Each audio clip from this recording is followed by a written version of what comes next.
Oh, yeah. Depending on what type you got, you haven't got any chance.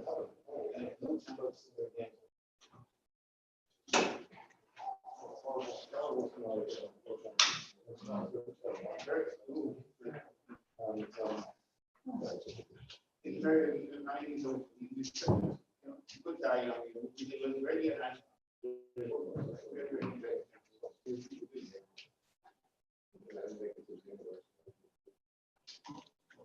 Okay, good morning, panel members and colleagues, and welcome to this meeting of the Northamptonshire Police Fire and Crime Panel. For the purposes of members present and the webcast, my name is James Edmonds. I'm Democratic Services Assistant Manager at West Northamptonshire Council, the host authority for the panel, and I'm opening the meeting because the first substantive item of business on the agenda is to appoint the panel chair for the coming year.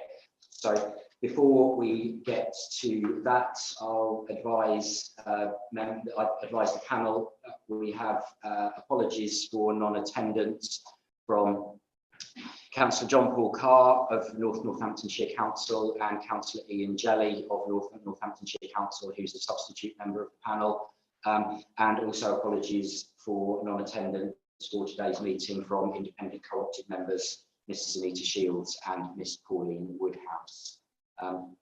That having been said, so we move to item 2 on the agenda, which is the appointment of the panel chair for 2022-23. And if I could invite nominations for that position from panel members, please. Councillor Gonzalez-Savage. Thank you, James. I'd like to make a proposal for the role of chair of the panel. I think it's a really important role, but it also requires someone who has really given lots of dedication and lots of time. I think that Councillor John Mercer certainly has given dedication and time and loyalty to the panel, and certainly Professor ability, I think, balanced out over many years he's been doing it, the interests of all. And I think that's really quite essential. And as we have gone through some quite significant strides in both police, fire, I think the relationship in terms of the environment is something that should be appreciated by all people on a national basis. So I'd like to propose Councillor John Mercer for chair of the panel for 2022. Okay, thank you. And is that seconded? Yes, I'd like to second that, please.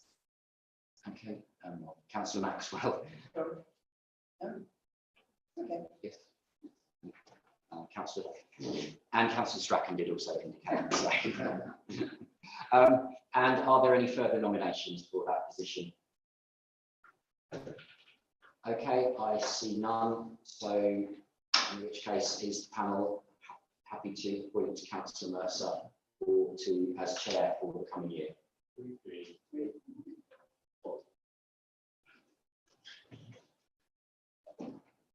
Well, I'd like to thank you for that vote of trust, and I hope I will be able to carry it out. My first thing I was going to say, Jonathan, take off your jackets first, nobody can. So, thank you so much for coming on this very hot day, and we hope that we'll try and get through these reasonable times so that we don't get to the end of the day. This item on the agenda is the appointment of panel deputy chair for 2022-23. Yeah, thank you very much. I will miss people further in looking for on the day that we Proposed for Councillor Andre Gonzalez-Savage. I would like to we have. So, I don't know, I've always had to say. Okay, Councillor Smith. Nothing to add, Thank you very much. So, next item is, sorry, can you confirm that everyone is happy with that nomination? This item is the standard declaration of interest. Having declaration of interest. Thank you, Chair. As per the declaration of interest, I know previously one of the organisations mentioned in the report that received funding from the Commissioner. I'm actually 20 executive at that organisation. very much. Councillor Stafford. Oh, sorry, I thought you were. No, you were just assisting. Okay, thank you very much. Okay. So, next part is chair's announcements. I don't really have any announcements much. I did send out the rest of the claims on the from the National Association, which have some suggestions for perhaps future P1's inquiry, and it also said that date for the national conference and other training. So we take that on board, and that can be looked at a future time. The next item is the minutes of the last meeting, which was the 14th of April. One had a look at those, and are there any queries? And I have a question on, so this is minutes of the previous meeting, one that I was absent to. Will the minutes of that meeting be approved? I will give that to. Certainly, yes. The minutes of the confirmation hearing, should, together with the minutes of this meeting, should be on the agenda for the meeting in September. Is anyone happy with the minutes? Do you have a proposal? Yes. And the second, it's Maxwell, all in favour? Second. Okay. So, move on to the first substantive item. And I can call on Commissioner to present his annual report.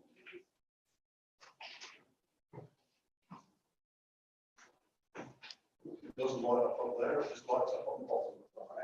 That's this because I have mine. Oh, okay. So,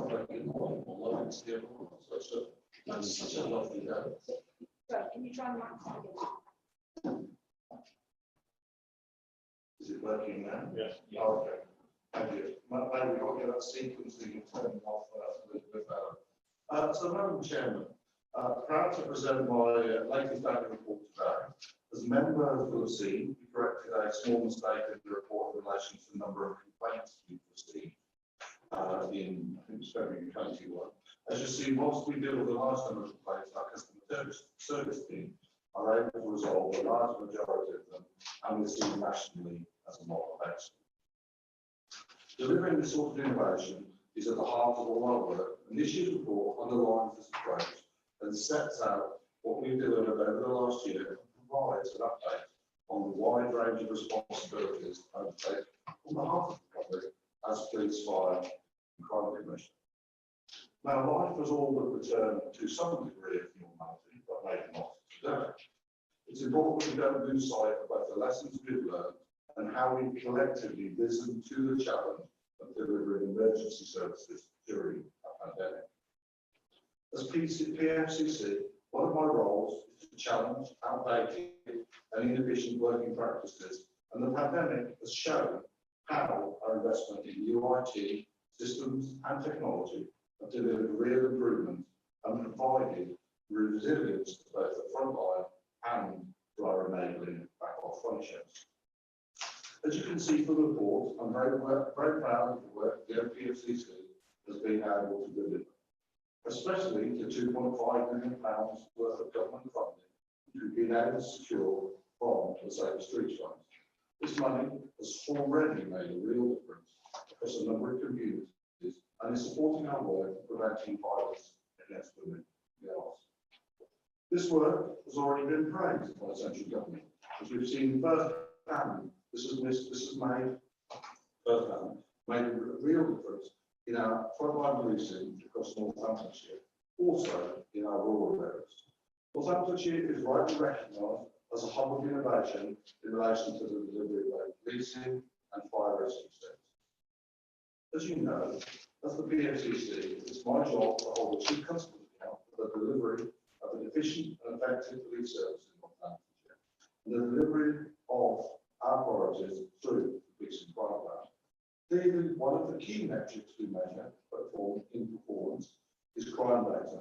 However, it's important to understand the complexities and the importance of analysing data using different metrics when holding the Chief Constable to account. Today's report provides an update on the police fire and crime plan, and therefore doesn't contain any performance data. As members will recall at the recent briefing with the Chief Constable, the force has made great improvements and remains first for the lowest increases in crime when compared nationally across the last 12 months.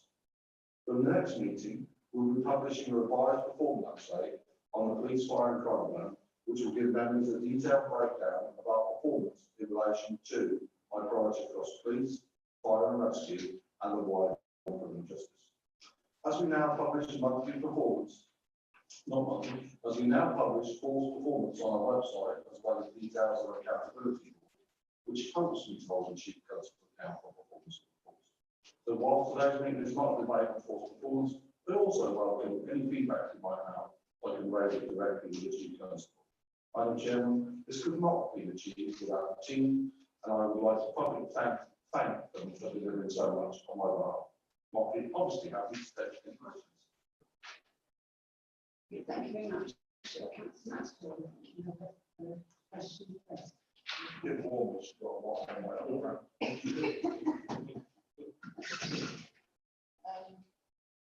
Well, my first question is about the 2.5 million which you've been awarded. What exactly, where's that actually gone to? So it's coming. So it's been delivered in a number of places, places like, I have to remember, because I have some indications we've got some more about to come, but it would be not publicly allowed us to talk about that with what's going on in the government right now, although we've had indications. But basically, money has been spent in places like Hemingwell, Northampton, quite frankly, all across the county, in things like CCTV, also in alligating, in terms of working with youth, on prevention and those topics. So a number of areas. Also, things that we've invested around kind of the statement lights out plan. If we was to win one next week, we will have one for the north of the county as well. If we was to win that one. My question is then, looking at the Hemwell estate, which really has many problems, I heard this weekend that a boy of 10 actually being recruited to actually either pass drugs on or actually sell them. So what actually are we actually doing to prevent this? I am just going to, I'll talk in the general sense. I will provide us, this is a strategic authority and I don't have operational specifics. I'm obviously greatly concerned here any child being recruited. But actually one of the real challenges for us continues to be the drugs market overall. Some of the challenges we've had around kind of night crime and some of the drugs that we continue to be kind of a lucrative market. The only way we're going to be able to stop it is quite frankly is for people to not take drugs. There's obviously some debate about how we achieve that, but fundamentally why it's lucrative and we continue to see some of the grooming that's kind of going on.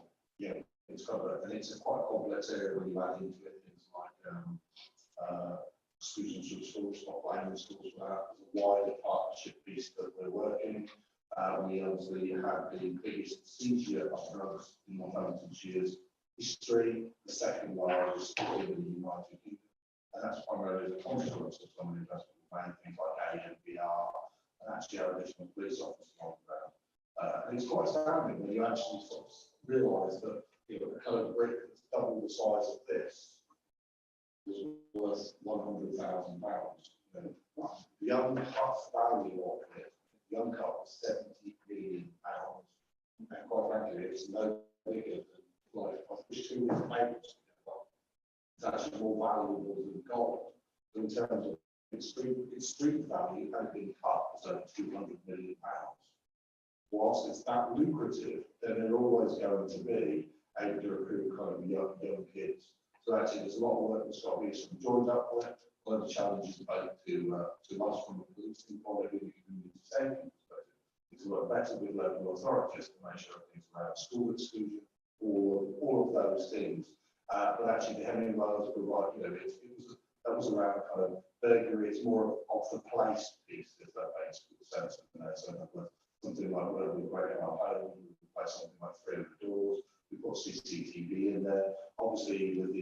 neighbourhood model that we've got, that kind of community intelligence is kind of really starting to make the difference. Obviously, at the moment, we're over 1,400, we're on our way, we will achieve our 1,500.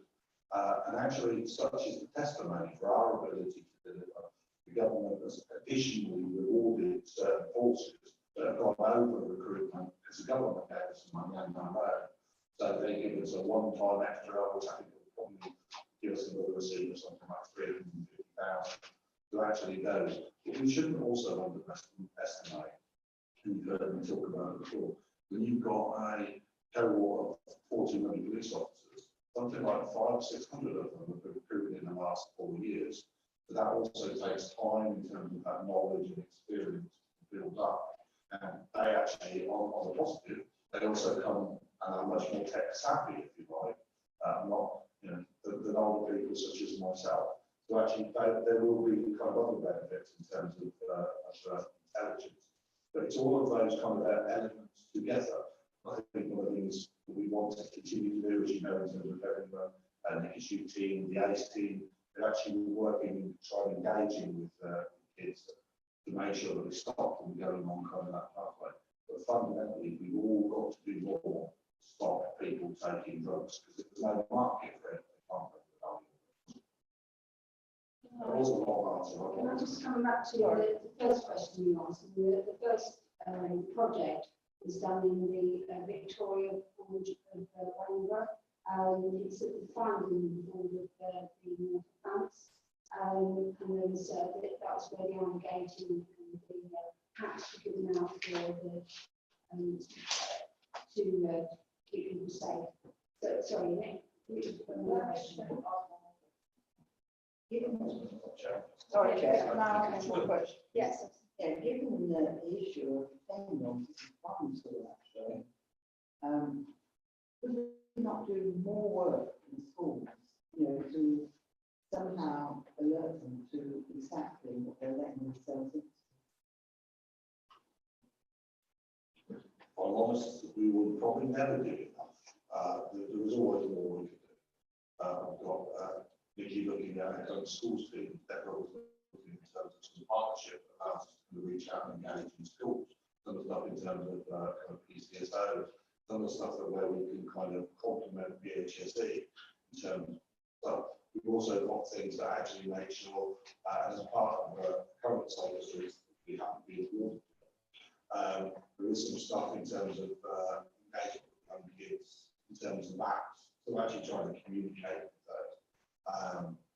There's a lot more we've got to do, but we also have to bear in mind that that is a kind of a wider issue.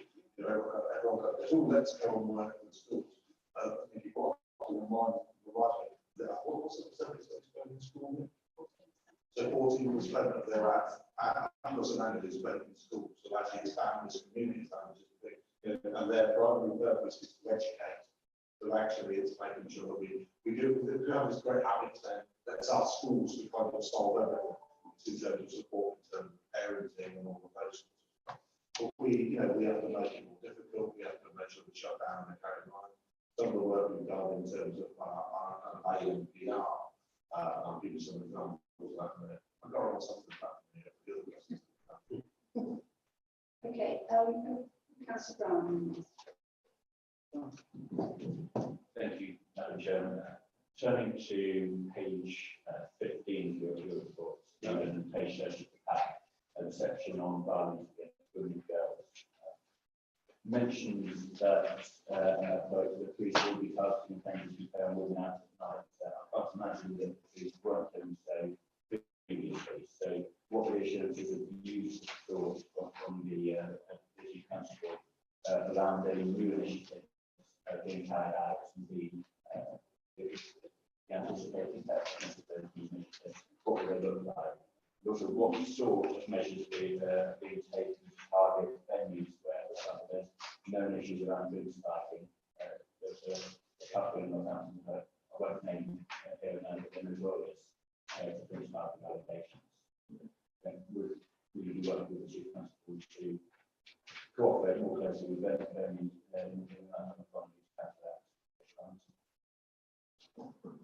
There's quite a lot of work going on in this area, so particularly there's which has been both overt and covert people in the maritime economy to identify known perpetrators. And everyone's actually looking forward to the rest of this very weekend. But I also have to say I would commend some of the joint working that we're now managing to do with the maritime economy establishment. So that's a number of things, whether that be kind of ALSAPI, which is essentially a watermark demonstrated in terms of training, so they actually spot vulnerable people, you know, when somebody repeatedly keeps trying to offer someone a drink, buy it, as you say, kind of spiking. There is a bit, and I'm not saying it doesn't go ahead, but there are also some exaggerated claims. So we had supposedly some going on one weekend, and actually we did toxicology on all of them, and none of them had actually had spiking. However, that was particularly at the beginning where the people hadn't been out on the nighttime economy and there was kind of large amount of drinking. I don't want anyone to say that that's in any way victim blaming or anything like that. No, this is actually about making sure that we're really clear about the bit. And there was lots of talk about kind of needles being kind of injected. There's a kind of absolutely kind of there. But actually the training for our savvy, the other one's kind of the shout up. The shout up in conjunction with kind of rape crisis. A number of establishments have actually had that in those training to make sure if they see someone who's acting inappropriately, that kind of really makes the difference. And that's all of those are across the county. So there is both the overt and the covert. We're also working on some stuff as part of the safer streets that I can't talk about, which is also got some bits, but we're also talking about kind of data sharing. Actually, if you've got kind of known perpetrators or people who are whether overtly offensive or actually looking at how people know domestic perpetrators, if they're in the maritime economy, then we can actually kind of move. It's kind of that partnership. I can foresee a scenario that the maritime economy would be great if there was some form of kind of ID scan or something there where people kind of going in, so you actually deal with safer. I'm committed to making sure that we can make it as safe as we can in Northamptonshire for everyone to come and go out, have a good night out and enjoy it.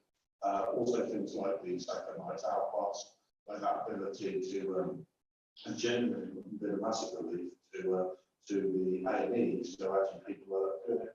You know, you can get your flip-flops, you can get phone charged, you can get those that are we've had a number of parents that were quite annoyed when they were kind of called. It was like, oh, my child, I'm very relieved and pleased for the service when they actually kind of came to pick them up. There are a number of ones. You've also got our Enough is Enough campaign, which is around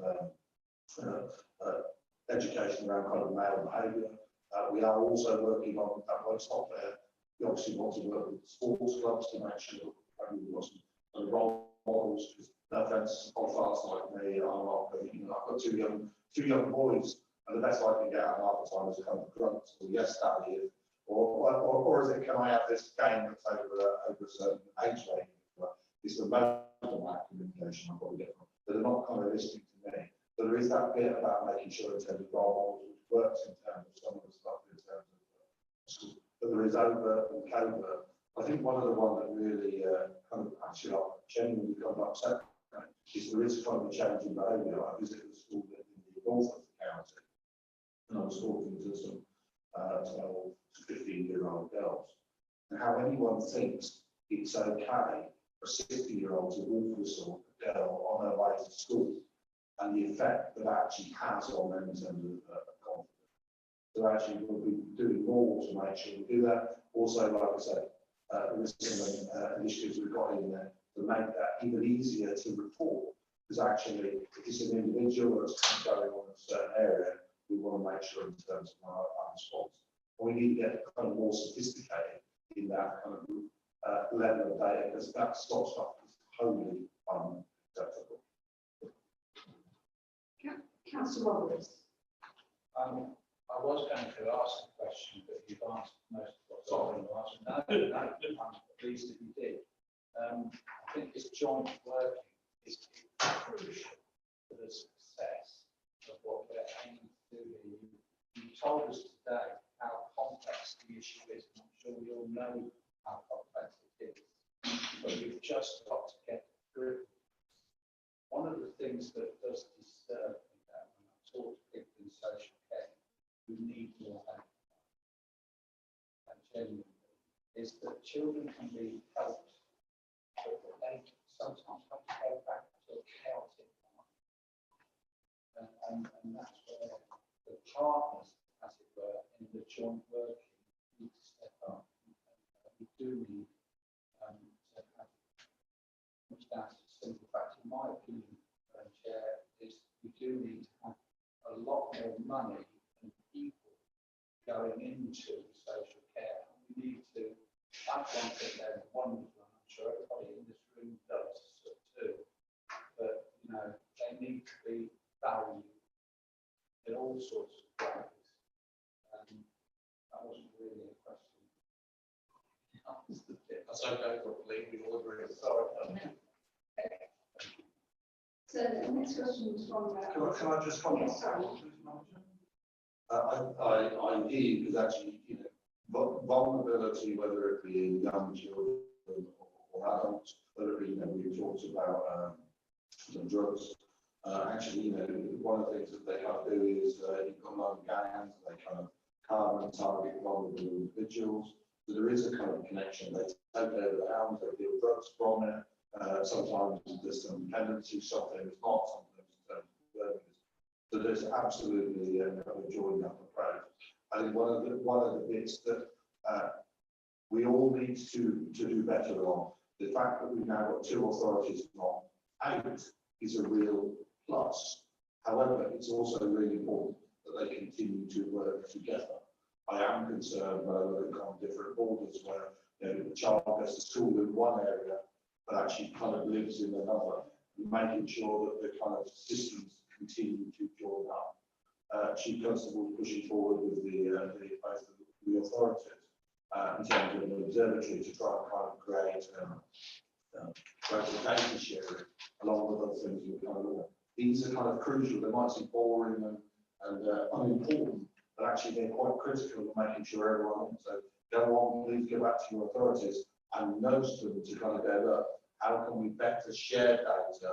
And actually, that's not just with policing, that's across health, that's across Councillor Roberts. I know you've done some fantastic work in making sure it drives up kind of across health.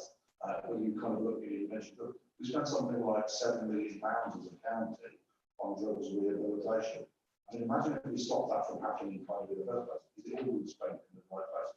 That's where some kind of honest questions that we are able to ask each other will really kind of make a benefit in our community. So actually, you know, and that crosses party political bounds, it crosses social bounds. It's really important that we all work together and say, there's no one agency or service can do it together. That's what. I So would Councillor just wants like to to come back. thank you for those comments, because I think everyone here is committed to working together. It would be bizarre if we, as councillors, decided to split the funds on key issues like this. This is fundamental key issues. The voluntary sector gives us good support. We've got the National Health Service and these councils and all the rest of it coming together. This will work, in my humble opinion. But think how long it took us to get people to realise just how dangerous it was to smoke a cigarette.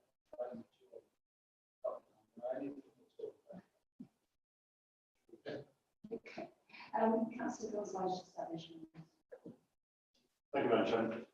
My question, I think, goes to the Commissioner, but based on 2 points. One is that the report is very informative. I think it's very clear to see the achievements that are being produced over the year. I think his standards are probably too comfortable to account. I think really are very evident here. My concerns really are that the report is very much an inward-looking report, not an outward-looking report.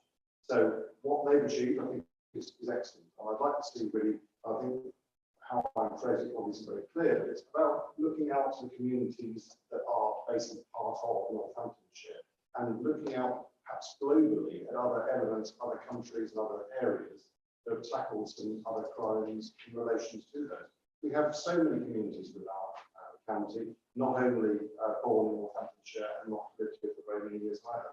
So some people really would certainly benefit from us sharing, us knowing how they, or from their country that come from other people who come from displaced communities, would be engaging with their law and order system there. So it's interesting to see how we're learning, or how, in this instance, Northamptonshire Police is learning from other countries and where those experiences are coming across here. There's some excellent campaigns, great projects, and clearly there's good robust enforcement. The other point is, I think the nighttime economy is very, very important to us. We all appreciate that right around all the towns and villages in our county. But so is the daytime economy. I think we really need to ensure that there's a good focus on daytime support. But I think I'd like to see, if you're possible, not just me, but I just like to think up north of visible patrolling. Doesn't mean to say we have 50 officers, but we have a couple of officers visibly patrolling our town centres. I think it's really important that it gives during the day, because otherwise we only see them in the evening. And that's a fact. I would say that it really would be quite reassuring for everyone to have that engaged opportunity. Officers can really engage with students in Northampton, obviously visitors to the town, and through shop owners. I think it's really important from a business perspective that we give a lot of focus to what's happening in the day, because that message then goes back that effective crime is not welcome at any point in time, whether it be daytime or evening. I think it really is a focus we should get more on. Thank you. Like to come back on that. Yeah, there's some elements you won't be surprised I agree with you, but I'm very sorry that you feel that's not inward, and I would challenge that in the extreme way, to be honest with you. We spend an awful lot of time talking to community engagement, both as an office, also as policing, also fire. One of the reasons that we made kind of the progress we've got, we don't care where a good idea comes from, whether it's from this country, from another force. We continue looking to see where we can do in terms of kind of best practice. The bit I also do agree with you on is around kind of the visible patrol. Obviously, you don't go out very much in the day because you're not seeing the increased level of activity that is in there. I should send Beth Warren, the inspector for the centre of Northampton, round to your home, because she's actually you're not seeing that there's a bit significant increase in terms of. But there is a bit about some of the stuff in terms of joined up families of antisocial behaviour and some kind of great connection we also get in terms of kind of wardens, and to the point that even often kind of joint patrols, because actually some of the enforcement that they should be doing, they're not. So I would also kind of get you to kind of nudge yours to make sure that they do, but actually making sure that, you know, they deal with on-street drinking, begging, all of those sorts of stuff. Which really kind of aren't policing matters, but they do affect how people kind of feel in them. Obviously, we tripled the number of officers in kind of neighbourhood policing, and the large majority of the new ones we will recruit later on this year will also go in there, because actually we know the big difference absolutely is the stronger we get our kind of neighbourhood policing. But it's always about balance. You know, the number of 999 calls continues to be kind of sadly breaking kind of new records, and we're still working out whether that's a consequence of, if you like, shifting demand where other services can't cope. And of course, policing tends to be that kind of last line in terms of 24/7. You know, making sure we've kind of got enough kind of response officers and kind of understand more of that. But I do agree with you on the visible patrol, but I definitely disagree that we're not taking and or ideas. But I will also say we will also we'll look for more. But I don't think you're thankful of something you see flying off to foreign parts. You don't want to, otherwise I can't reply to that. It's good to hear that you're taking on board ideas from other areas. Councillor Pritchard. Thank you, Chair. Two or three questions. First of all, is the page 23, your transformation. What actually has happened with regards to all of the properties that you actually own at the moment? What has happened with them? Because obviously you're still paying council tax. When you think some of them have been paid significantly.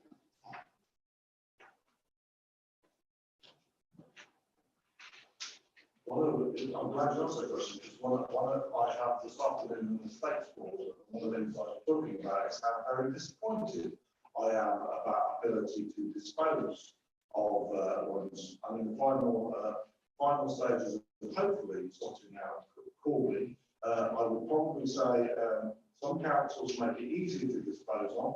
Kettering has not in the north in terms of not been challenging, because we've had a deal with somebody. I think we may end up remarketing at this point, because some of these properties are not easy. So, for instance, because they were bought in conjunction with the kind of the magistrates court, then you've actually got connected heating, and then you've got different public bodies that are owning them, and we can all do a better job of making sure that we dispose of them. But at the same time, no one will thank me if I dispose of them too cheaply, because of the value that they create. But there will be some even more renewed figure to say how we get some of these disposed. Probably less so from ours, but actually I just like some of these buildings to actually be reused and repurposed or knocked down and built for some things that they are there. We have talked on a number of occasions. I've managed to avoid that in Toaster, because we actually have purchased all of it so that we can.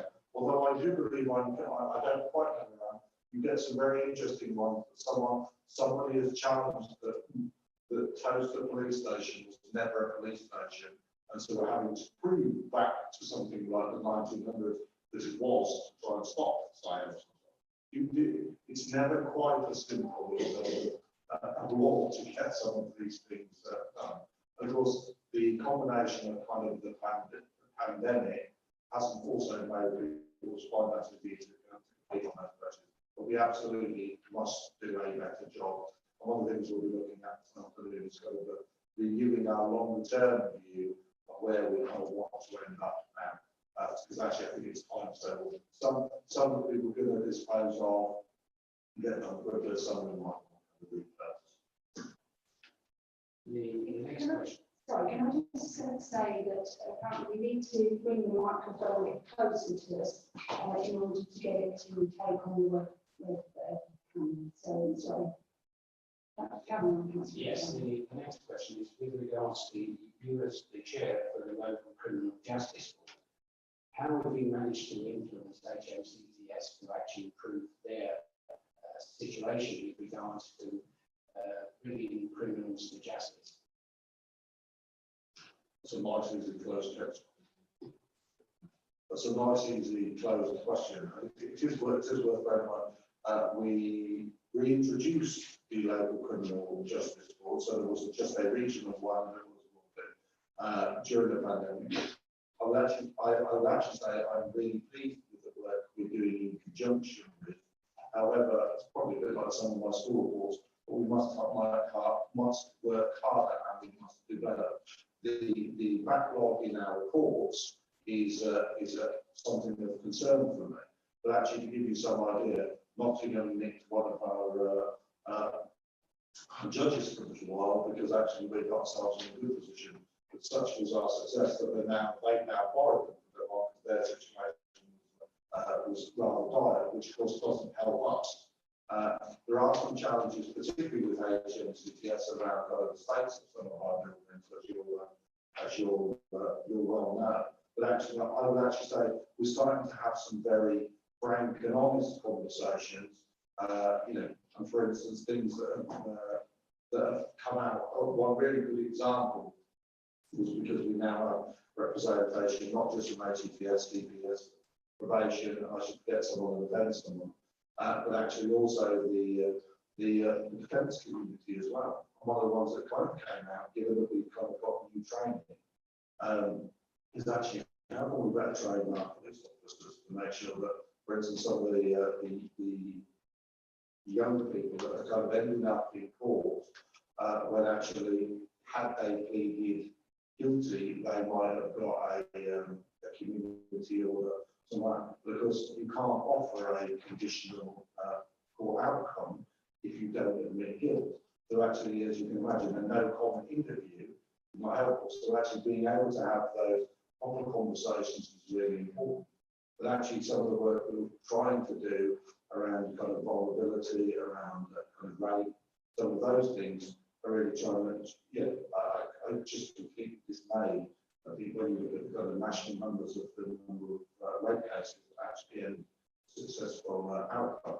At the end of the day, that's not always the choice of the criminal justice.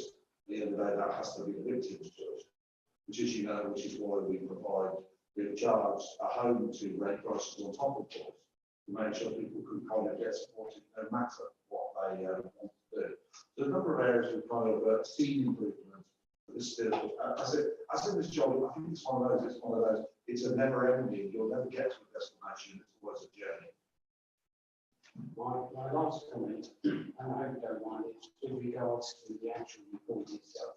I've tried to stay away from statistics and so on. I know those one of the next meetings. Is that when you look at the particular report, there doesn't seem to be any comparisons of how you improve over the previous year. Okay, you've made a couple of comments by, we've improved this, we've improved that. But it would be rather nice actually when somebody from the general public reads this report says, oh, we've actually improved this, we've actually improved that. But there isn't really any, should we say, firm evidence that has happened. And the very last point is that I'm very pleased to see that our chief finance is here, because one of the comments I have is that with regards to your annual report, it's very, very base, to say, focused on the police service rather than the fire service. But it was rather nice to have, the situation where the fire service actually took a little bit more, should we say, visibility in it. It looked as though it's, should we say, a correlation, if I put it that way. I'm glad someone's going to ask me about because I actually want to kind of put some of that in context. Part of the reason we took them out and they're done on the thingy basis is because I sat here 2 years ago, maybe 3 years ago, and I just put an infographic on the front page of exactly as you suggested. Nobody read the rest of the report. We sat here for 3 hours and debated some statistics. But I was hoping someone asked you, so let me give you a show if you'll indulge me, Madam Chairman. So monthly performance, and I'll give you some idea in terms of kind of how statistics in a moment can really kind of show how something's kind of off. And give you an example. So for example, in April this year, we had the 3rd highest monthly increase in crime nationally. However, if you look across the last 12 months, we were first in terms of agreements. So you can just get kind of an anomaly. Now, some of that relates to Northamptonshire Police has worked very, very hard on its crime reporting. So actually recording of secondary offences. So if you ring up and say, look, I've been a victim of domestic violence, making sure that all of the ones that went back in history were recorded appropriately hasn't been followed by lots of us. It was for us. So we actually saw a higher increase than some others. But actually, it's not all simple. It would be easy for us that year and said, domestic abuse nationally, most forces are seeing increases in DA. We've been voting on top. We have an 8% decrease on all domestic abuse crimes, with a 6.1% decrease in the volume of victims. That's also been reflected in the number of referrals to Sunflower Down. So on one level, you can imagine I might be happy about that. And not, it gives me cause for concern, is we seem to be an outlier, and I want to know that people are reporting and more confident. I mean, I hope that it's as a consequence of some of the stuff going in the past. But if I take the national ranking for neighbourhood crime, we are first, and that's the least, by the way, just as no one kind of gets it the other way. Robbery with Middleton, theft with 10th, vehicle crime, we are first, burglary crime, we are 4th. So you put some of those kind of numbers in context. You actually take some of the white that we outlined. In May 22, we've seen the highest increase since September 2019 in the number of shoplifting offences. So very easy to say that's austerity motivated. However, this increase is largely down to one repeat offender who was responsible for 40 shoplifting offences, which accounted for 13% of all shoplifting offences. So obviously this arrest, this technically was arrested and charged, but it just also underlines, as you get down to some of the lower figures, how small things can make a significant difference.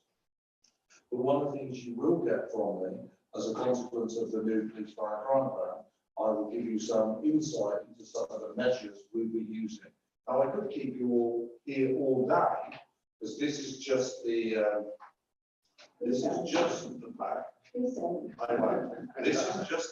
All the measures I will use, and just to reassure you, you know there is red and blue and purple, which determines everyone in terms of police fire performance, in terms of their doing it. So, for instance, you know, there will be a number of fire checks conducted on HMOs. They're reducing response times, time spent outside of station. I've got so many ones that we will do to determine the measure. So I don't want it, and I'm not trying to do it, is to make sure that we get just kind of one indicator that tells you what. We have the lowest increase in overall crime in this country. We can be proud of that. There's a lot more complexity to that. In other words, how many drivers can go on blue light? The force has got a small time. How many management of sex offenders inspections have they got? All of these different ingredients make up a complex picture for me to determine whether the force is doing a good job. Now, it's definitely doing a much better job than it does last year, but it's not yet reached the point that I would find is an acceptable standard for the people of Northamptonshire.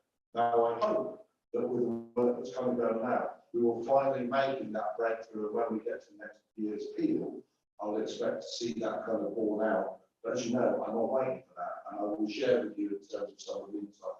If you also go onto our website, I promise, all the performance statistics you're looking for are published. Now, I didn't think I needed to send them to you, but maybe I should take them and send them to you.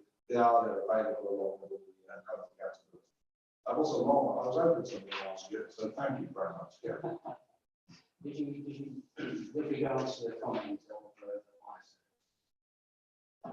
That there is the very reason that it's a police fire and crime plan. I've got my own personal copy that you can kind of have. I think very clearly, there's some vandalising the lights. It really does demonstrate it. I actually think we've got the balance right, but I'll take that away. We have to bear in mind that fire service is 1/5 in terms of budgetary terms.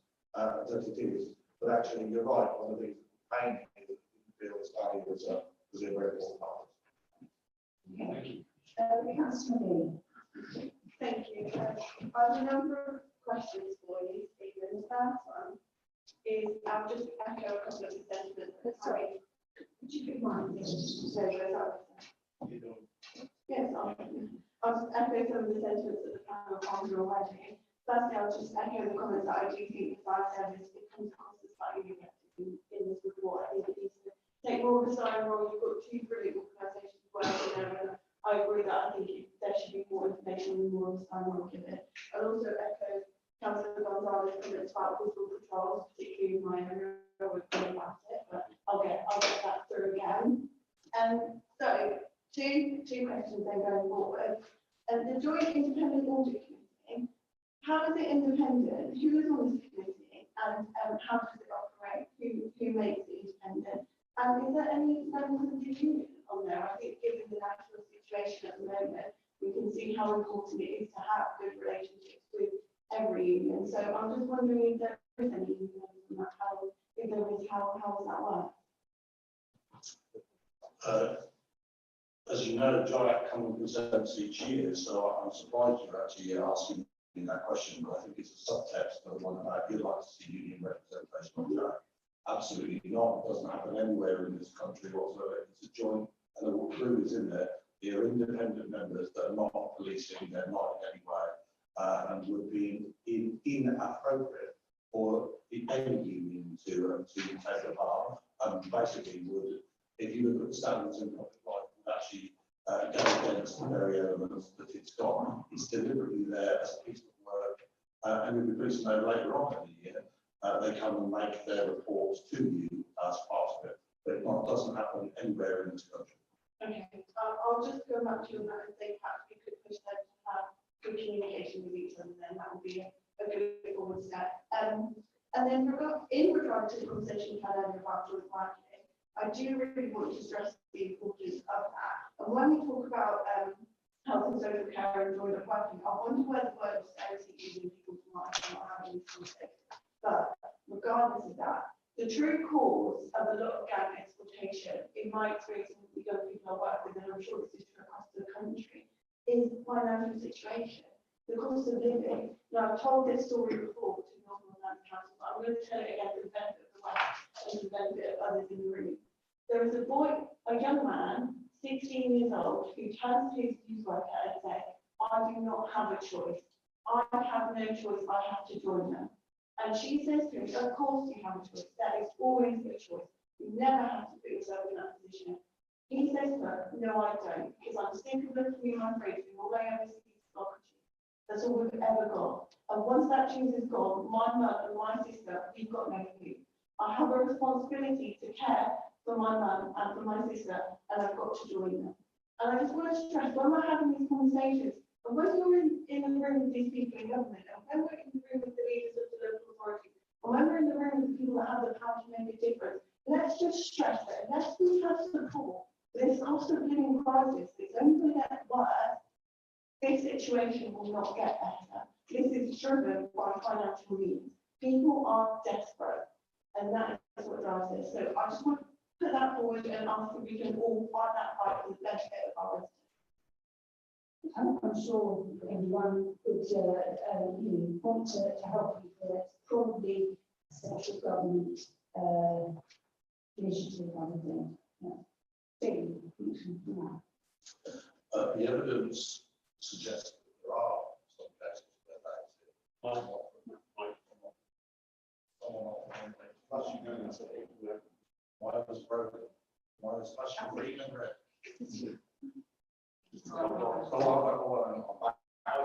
Come back. Look, I think everybody is feeling the pinch in terms of the financial challenges everyone's undergoing. We wait with significant interest to see what the likely pay rise is likely to be over in the near term. I think there's all work we all need to do together.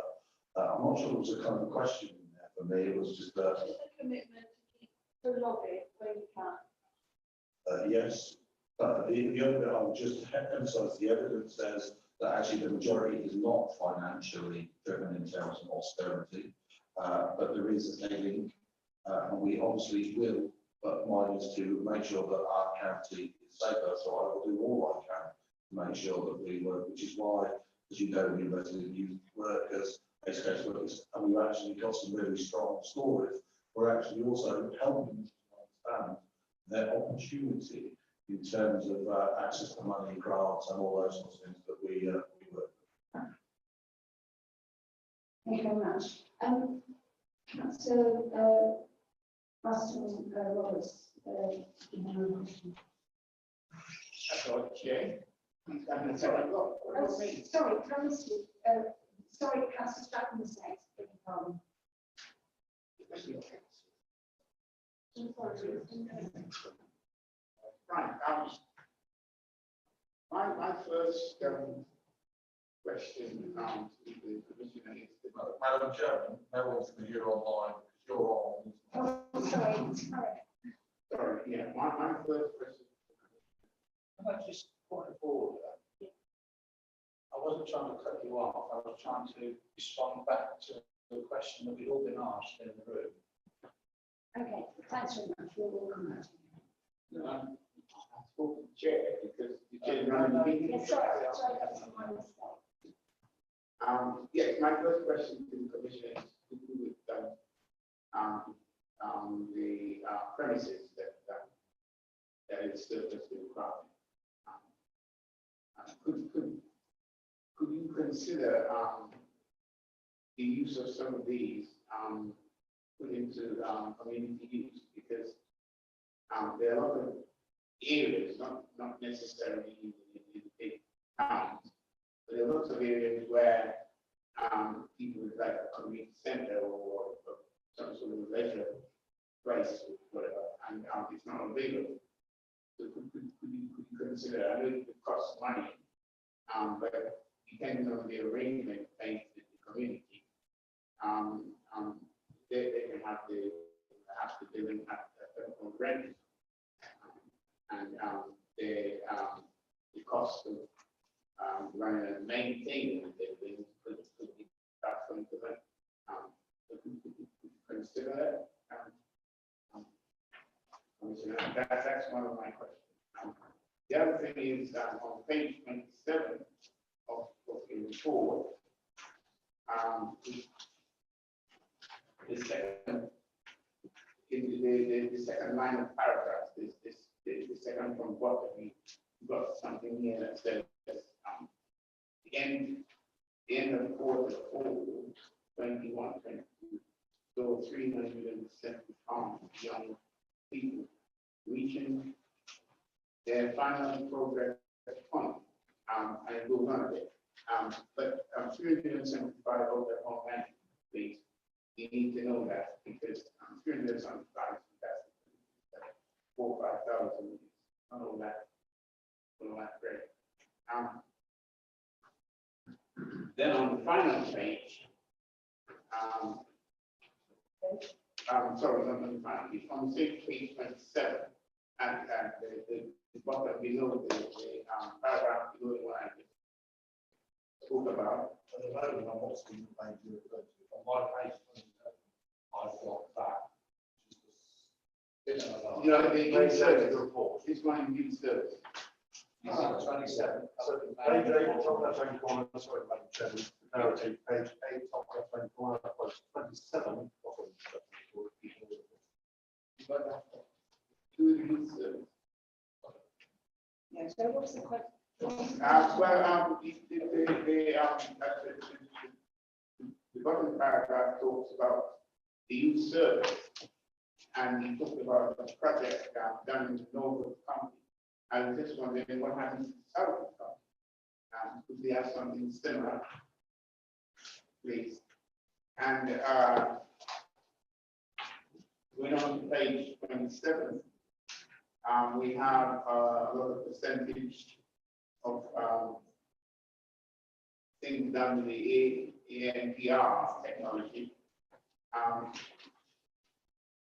But we don't have anything on conviction. It's all well and good for showing us all this information, but has anyone been convicted and how many things? That's very important. I also I think Councillor Chapman's probably quite a few there to So I can't remember all of them. We'll start to forget them. So can we answer those ones first? all right, yes, thank you. Should I answer the one on the property? I'm always interested if anyone wants to come forward with a proposal. In fairness, I have several police stations, which I'm not sure are relevant to a kind of community group. We do in some of our fire stations enable the community room to be made available, kind of where possible. Always kind of interested in it, but also the ones that I'm currently disposed of, as I was highlighted, are of significant value that should I just give them off in terms of traffic content would probably create quite detrimental impact to the sound finance of Northamptonshire Police and Northamptonshire Fire and Rescue. But I'm always open to discussions and wherever we found it. For instance, Corby, while we hadn't sold it, we opened it up to make sure that the homeless over Christmas stuff last year or must have been the year before get confused with COVID. So we're always open to see if we can do some of those things. As to the youth service, I think you were referring to the end of sort of reaching their final progress point, which demonstrates they're making positive. That's a good thing. And then the one below it, you actually you questioned Operabide, which is something we did in Wales. There is work that we do absolutely across the whole of the county, and currently in the middle of how we can expand our kind of youth provision to take in even more areas is something we're currently working on. I think Councillor Chapman was saying the 375, how many is that out of? Is that a high proportion of people that are being helped, or is it, just a small proportion?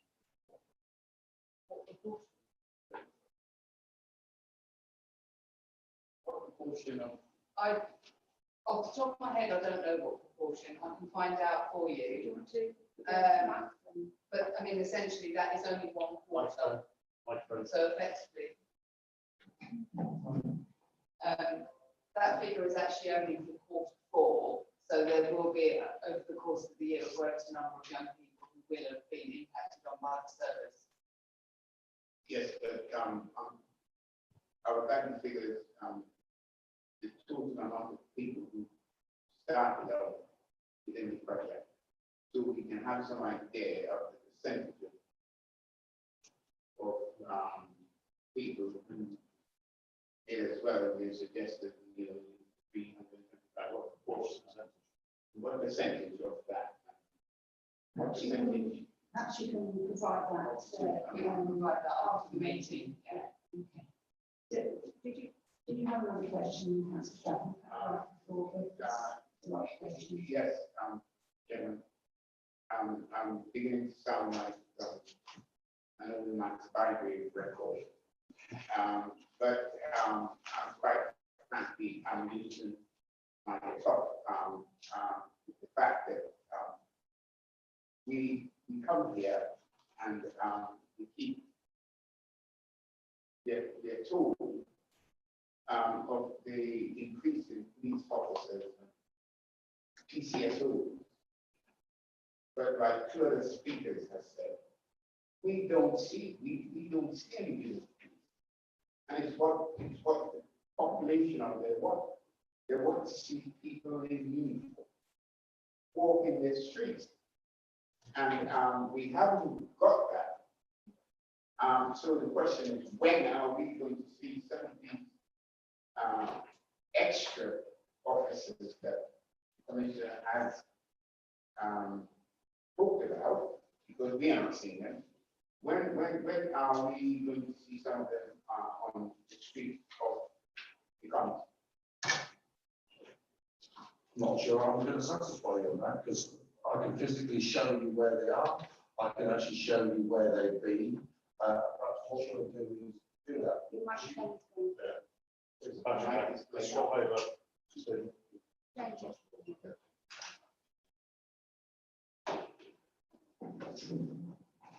I can promise you, I can prove they're there. We pay their salaries every month. They don't stick in stations. They actually have targets to demonstrate that they're not in stations. They're out. We can show where they are. We're looking at how we make that available for them. So to actually say that you have to see them all, not there, I can prove it there and they're out. But let's be honest, there are still only 1,500 police officers, even when we top out with the new, as the new censorship, across 782,000. That's the most we've ever had. I'm not, it is a genuine challenge. How do we make sure there is something wrong with mine? I think pops out again.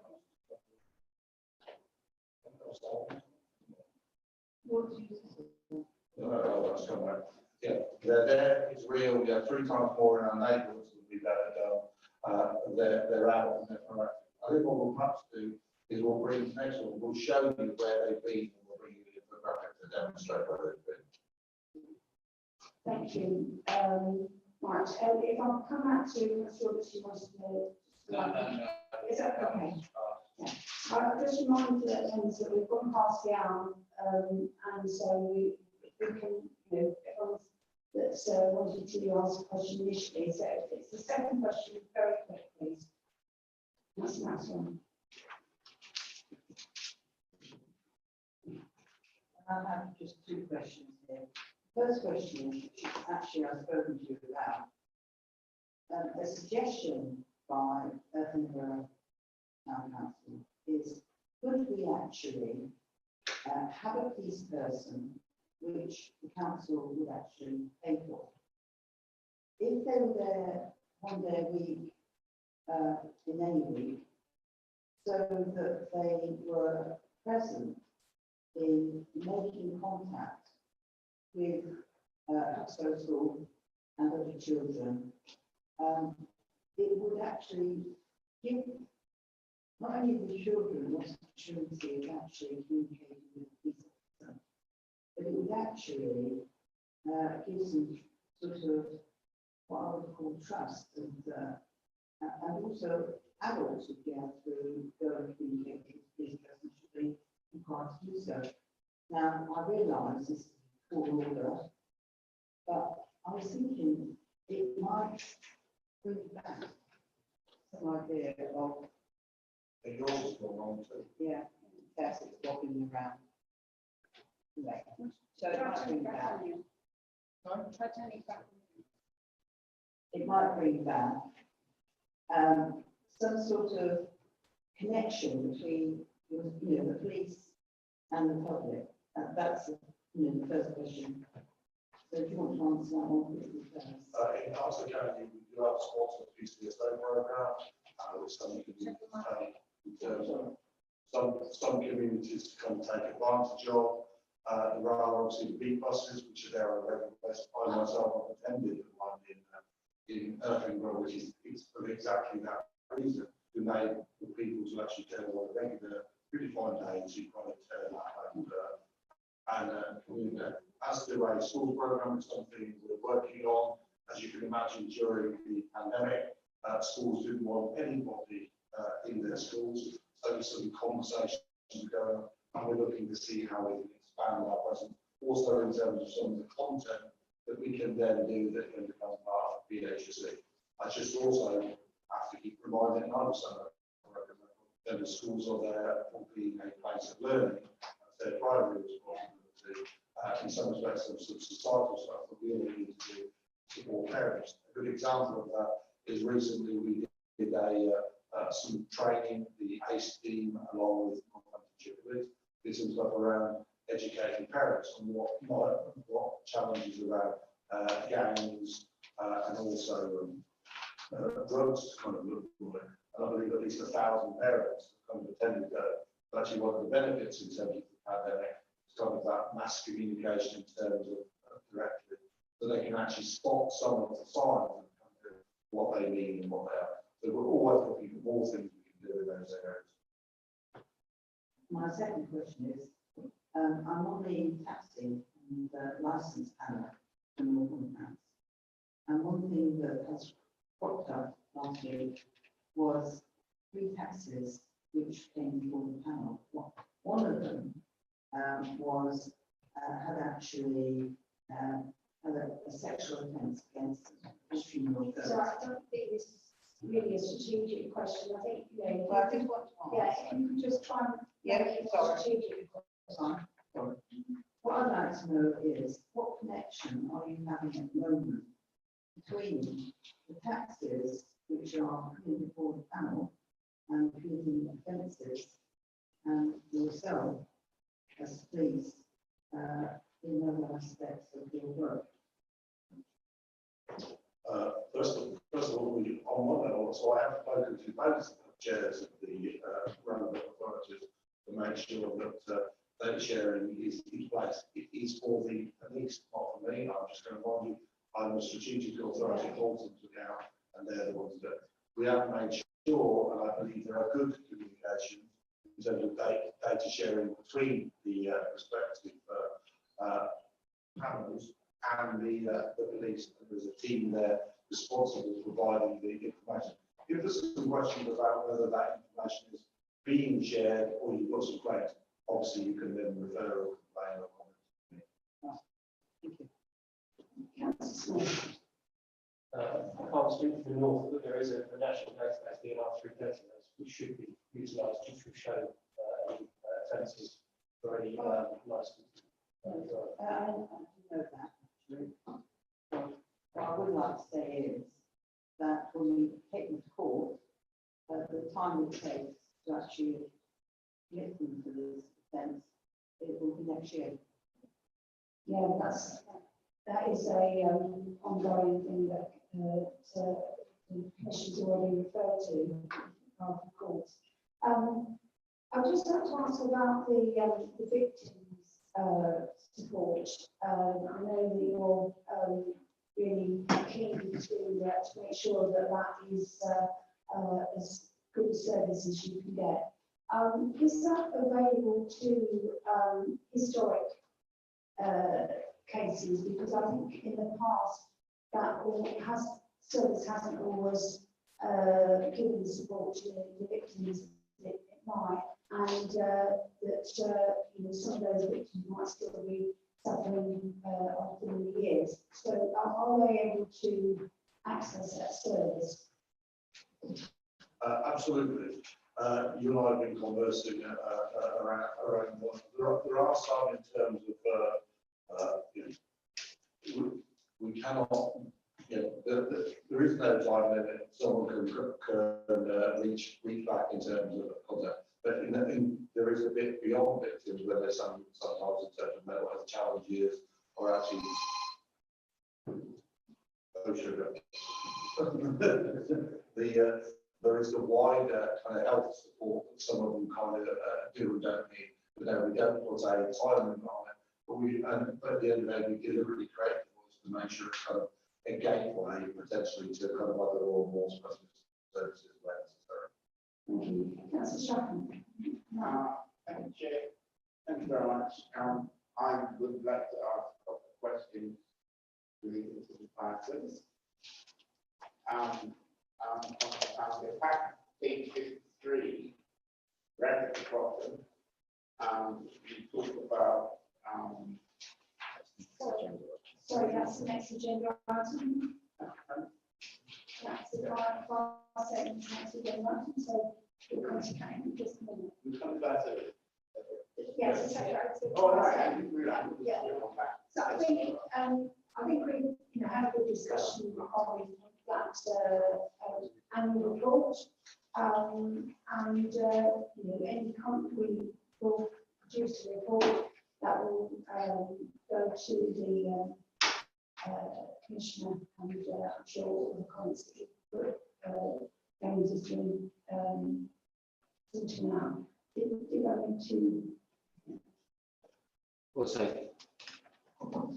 through you, Chair, this is obviously the opportunity for the panel at the end of the discussion to identify any comments, any resolutions, any recommendations on the annual report that it wishes to make as a whole panel.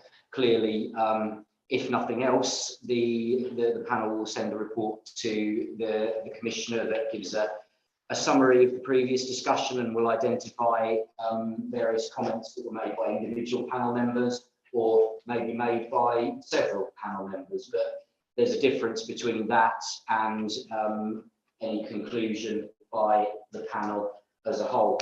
And I mean, really, as context to that, if I could refer members to page 21, which is the background information report ahead of the annual report itself. So it talks there about some of the things that the scrutiny of an annual report should focus on and shouldn't look at. Yeah, it talks about an effective scrutiny session on the annual report, should really use it as a way of carrying out an annual review of the Commissioner's activities, linking those to priorities set in the police and crime plan. And I suppose there's an opportunity there for the panel to reach a view about whether it agrees with the Commissioner's view as set out in the annual report.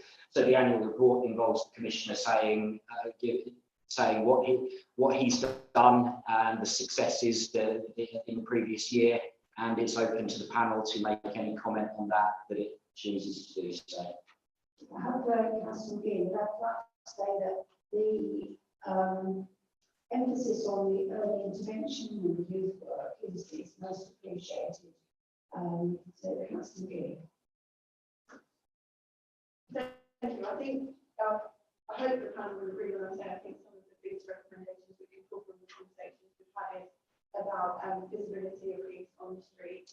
And I think when we see that breakdown, it would be helpful to have a ward by ward breakdown potentially. Yeah. So we can see where the police visibility is in our county. I think it's a good question for them.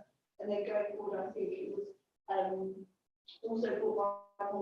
of the panel that we'd like to see the fire services more just far rather in following on in the next report. So I think that's two recommendations that I would be very happy to put forward today.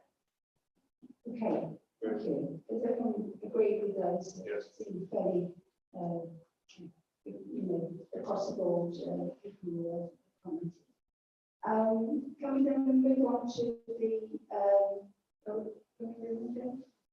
we move on to the next item on the agenda, and I'd like to welcome Jamie, who very pleased to see.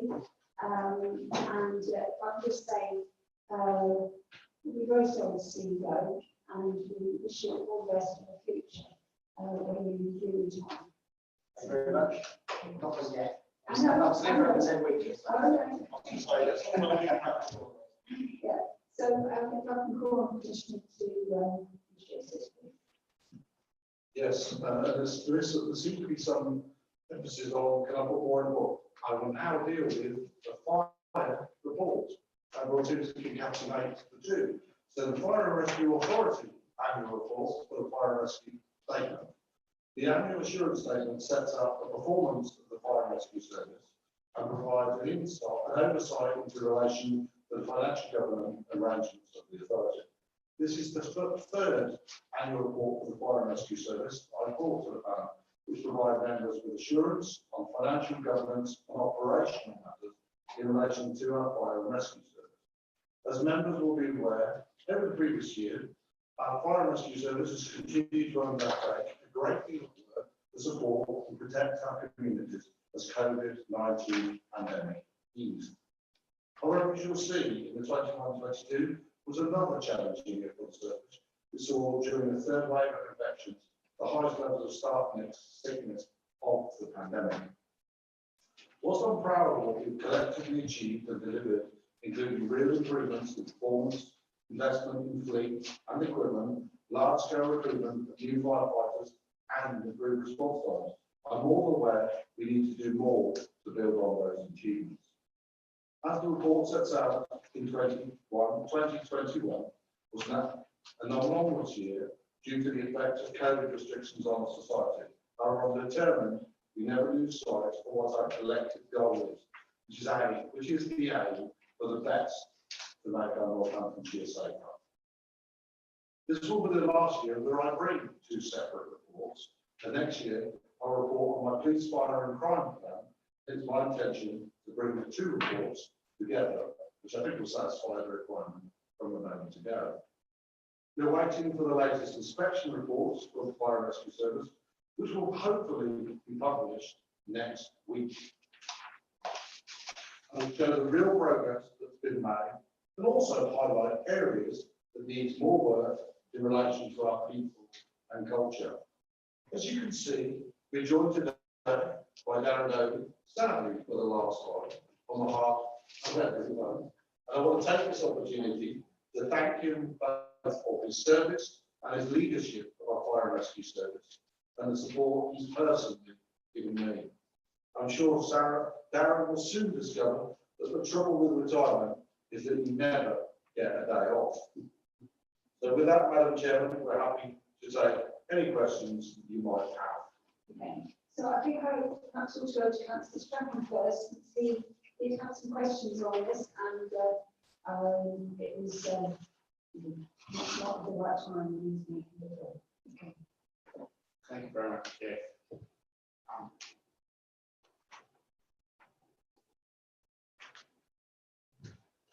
On page, that's a back on page 54.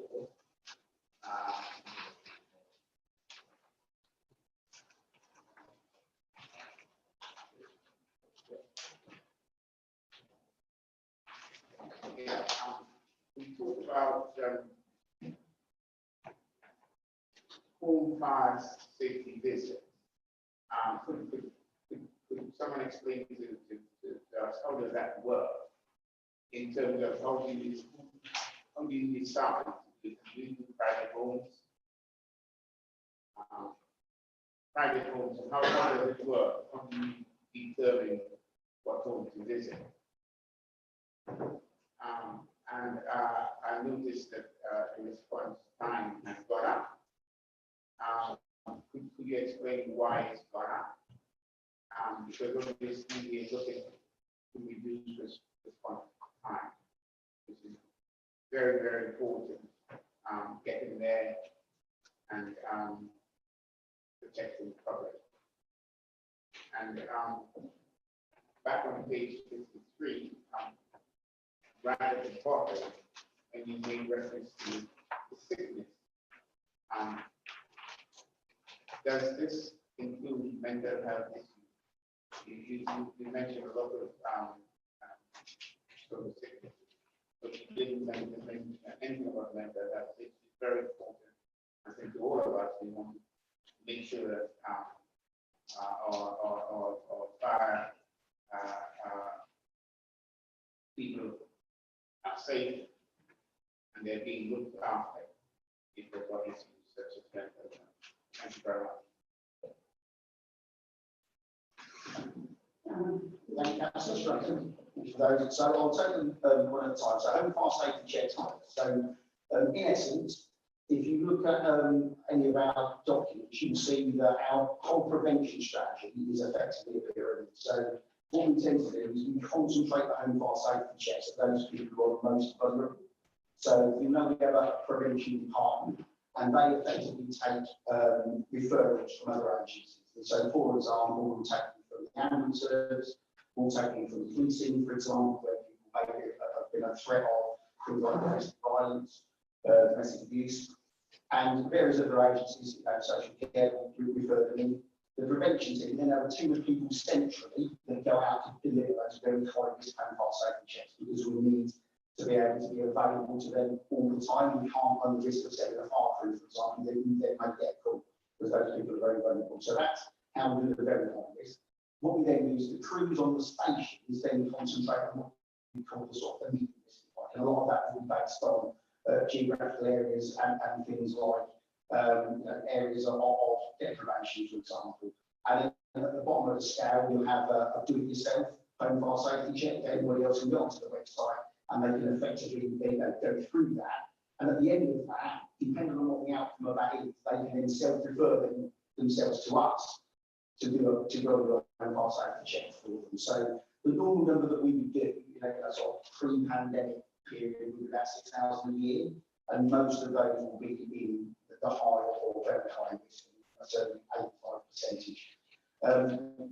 One of the sort of, I suppose, positive outcomes from the pandemic is that the partnerships or referral mechanisms have worked much better because all of those that dealt with very vulnerable people were working together within that sort of COVID response. And so all of those people, Lisa, who's my head of prevention, is very, very well embedded in all of those partnerships, health wellbeing rules, all of that sort of stuff. So that's generally how the home fire safety checks will work.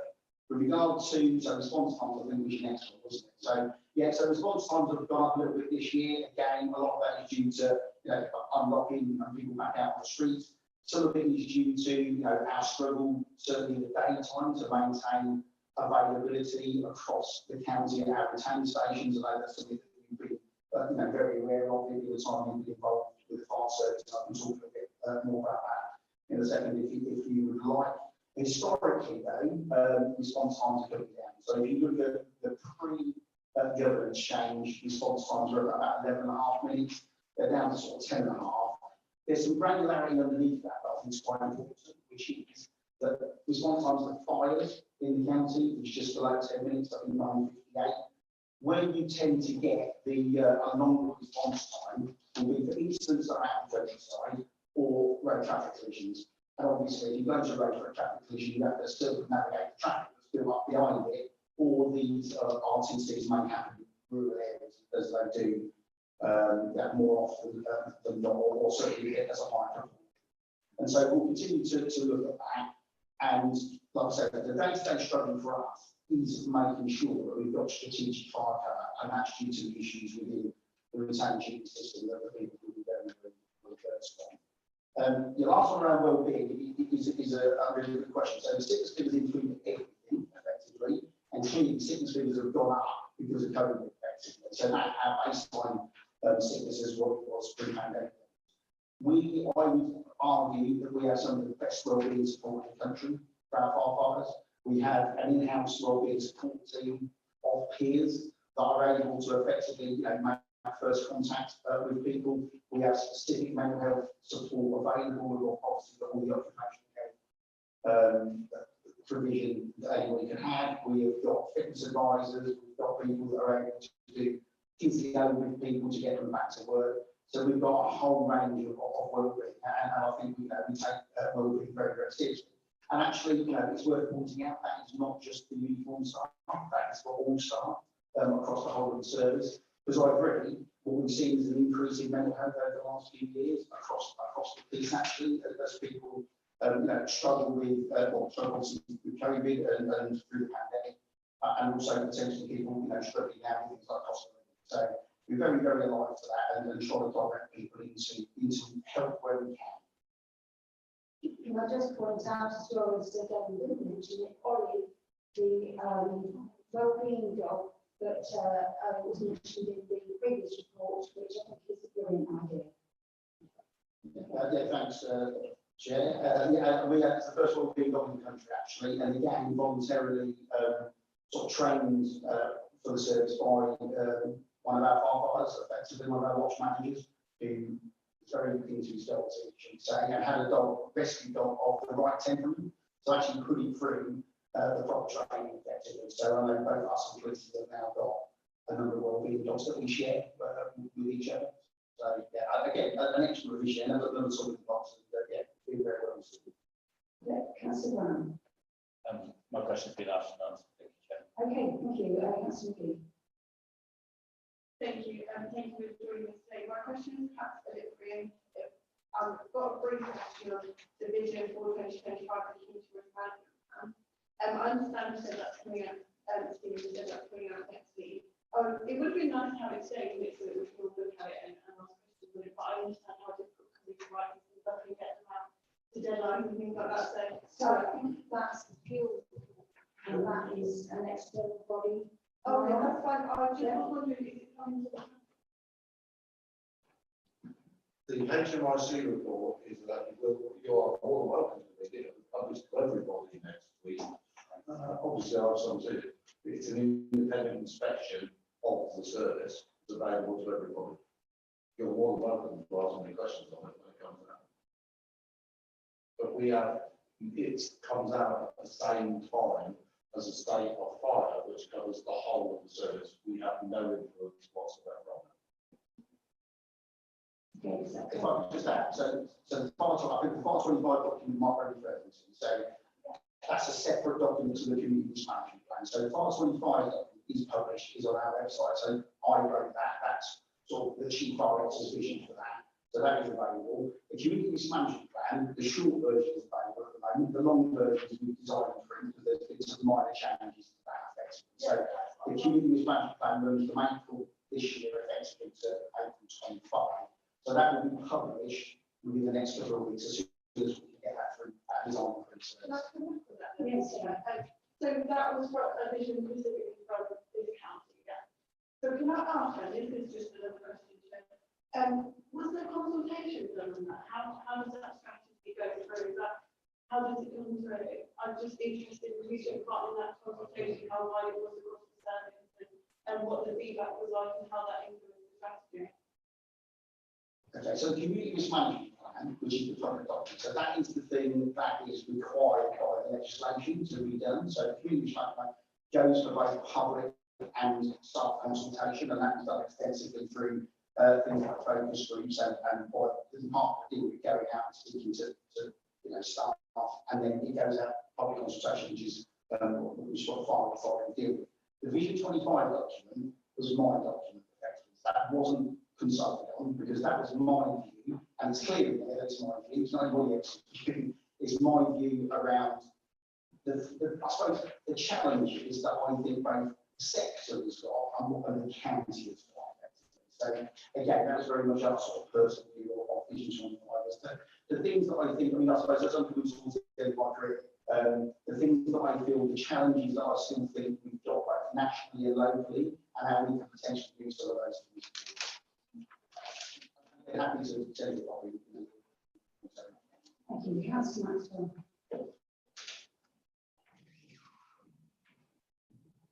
One thing that we're not perhaps aware of is other types of service that you actually give to, for instance, the ambulance service. So when the ambulance service actually requires some help, in this case, helping the patient down a flight of stairs because they're unable to do it themselves. How often does this actually happen? Where if you have part-time fire service people involved, they're not necessarily used. Would it be full-time people used in this event? Okay, so it's quite a lot of that. So it depends on the type of incident. So we will regularly get called by the police or the ambulance service to gain entry, for example, into a property where the ambulance service believe there is a person to collapse, so and they wouldn't have the equipment to do it. So that would be a regular call, effectively. So that would be whoever's closest to go to that, both full-time and on-call staff. So that would depend on the location. So we do that. If they require some specialist assistance, so for example, bariatric patients, again, it generally would be the full-time staff that would do that, but on-call staff could also go to assist with that as well. If it comes to medical co-responding, i.e. we send the fire engine to something like a heart attack rather than an ambulance because we're closer than them, that's been done on a voluntary basis by exclusively on-call stations. So your station Earthingborough is one of the stations that responds most to medical corresponding calls because the firefighters there are volunteered to do it effectively and have got the equipment to do it. So we have various different schemes that we run with the ambulance service where they then pay us back for those calls every time that we go and claim that money. But I say it's probably not 100% cost recovery, but it's pretty close by. So, but clearly, and again, you raise an interesting point around the additional thing that firefighters could potentially do, and that is very much caught up in some of those sort of national discussions, national negotiations around what that looks like, how would that work, and also, you know, what's the pay remuneration that's attached to doing that. Clearly, during the pandemic, we did a lot of driving of ambulances, patient transport ambulances, not the right ambulances for the ambulance service. And I had a conversation with them last week actually, because they're saying, unlike usual years where winter pressures have come about, they've got winter pressures in the summer, and you can see the type of thing that could happen. So again, we will go out to ask volunteers potentially to drive ambulances, but again, we want to make sure that that doesn't hinder our own service first kind of thing. That means say that the people that deal with that crew will see if there are people that are available, and that almost again is exclusively, almost exclusively on-call staff that volunteer to do that. There's no we won't we have orders, but if they say I'm willing to do it, and then we will match them up with the ambulance service to see whether they can be assistance. So, and all of those things potentially, you know, could be ongoing. I just want to add to that. And I think it's worth highlighting. There is the kind of the government white paper that's consulting on reform of fire rescue services, because there are some challenges in terms of in terms of some of the industrial relations conversations about quite rightly in terms of get paid for doing some additionality, which is why we go down as very proactive a role in terms of volunteers. But actually, at some point, this kind of needs to get addressed both from a fairness to firefighters, but also to the public. Because at the moment, we've kind of got an unhealthy situation, which I don't think is good for anybody. So my further question is that since you're actually giving different types of services within the public, within the fire, within the police or the ambulance, how do you actually address the payment when they go out and help somebody in their own home because the ambulance service aren't able to do it? Do you then get paid, or do we actually give this service nothing? Well, if it's an assistance to another agency, then that would be part of our remit effectively. So it wouldn't be what we call a special service. So within the legislation, again, in the 2004 Act, there is things in there that you could potentially charge for. So I'll give you an example, getting somebody out of the lift. So if we go to a premises where somebody's stuck in a lift, it's not life threatening, we would do that, we would generally levy a charge then on the premises on the end of the lift. For things like gaining entry, we wouldn't do that because we would see that potentially as a life-saving piece of work effectively, because the ambulance or believe that they need to get access to the premises for that. So, so we can reclaim costs like we do for medical correspondence, for example, but we won't do for other types of incidents if they fall within that assisting other agencies sort of anyway. Thank you. I think I'm right in saying that the water rescue is not actually statutory service either, which I imagine the new fire bill is probably looking at. So talking about incidents like that, but fire service are very, very involved with. Yeah, I mean, if you look at the Act, it's really quite narrow in terms of what our statutory duty is. I mean, historically, until 2004, we didn't have any statutory duty to go to road traffic. And I've been going to them since 1987, since my first job. And of course, what happened is when the Act was changed in 1987, it sort of moved from one very narrow situation to another very narrow situation. So water is a really good example of that. So we feel, I think, across the whole of the sector, and that we should have a statutory responsibility for water rescue, certainly land, and also for flood response as well. We're equipped to do it, but we have no technical statutory duty. What we do have is the power to do it, not a duty to do it. So there's two slightly different things in that relation. So, and of course, what would happen is with a statutory duty for it, would come the funding to do it, because we require equipment, we require training, we require people with extra skills to do it. And what we want is make sure we can replace the equipment when we need, we can pay for the training, in addition to the other stuff that we do, and we can pay the people in addition to the additional skills. So, that's what we're about, is that widening that role comes with a completely different pay structure potential. I think that can benefit more people to be able to do. If you go back as far as the pit review into the Gloucestershire flood, the pit review recommended that the fire service become the sort of primary agency for flood response in this country. It's never happened, it's never made it into legislation, despite, I think, a lot of lobbying on part of the whole of the fire sector, actually, not just fire services or government arrangements. I think, trade unions as well. I think we're all more than happy to do it. We just want the ability to be able to do it to be funded properly. So, which is good. But we continue to do it because, frankly, there is nobody else in the county. Thank you, Madam Chairman. Yep, I've got a couple of points. Darren, as Chief Fire Officer, obviously it's been tremendous working with you here, and I absolutely wish you the very best. I know you're not leaving for about 10 weeks and not counting down either. But we really do appreciate your diligence and your sort of genuine interest to keep our community safer. In terms of fire safety, can I ask you how much safer you feel that Northamptonshire is now after you've been here for a few more than a couple of weeks? What impact would you say in legacy would you leave in terms of that? The other thing is, I presume that the high sickness rate has really had a knock-on effect on the young fire cadets, effectively, or the rest of cadets. That sort of scenario of that willingness of firefighters to go out and help and do things in their own time. But just how much of that has been affected? Yeah, obviously during the height of the pandemic, obviously cadets sort of went online, and actually there was some fantastic work done by all of the volunteers who cadets. And again, just picking up on Councillor Phelan's around wellbeing, because we realised there was a lot of young people there,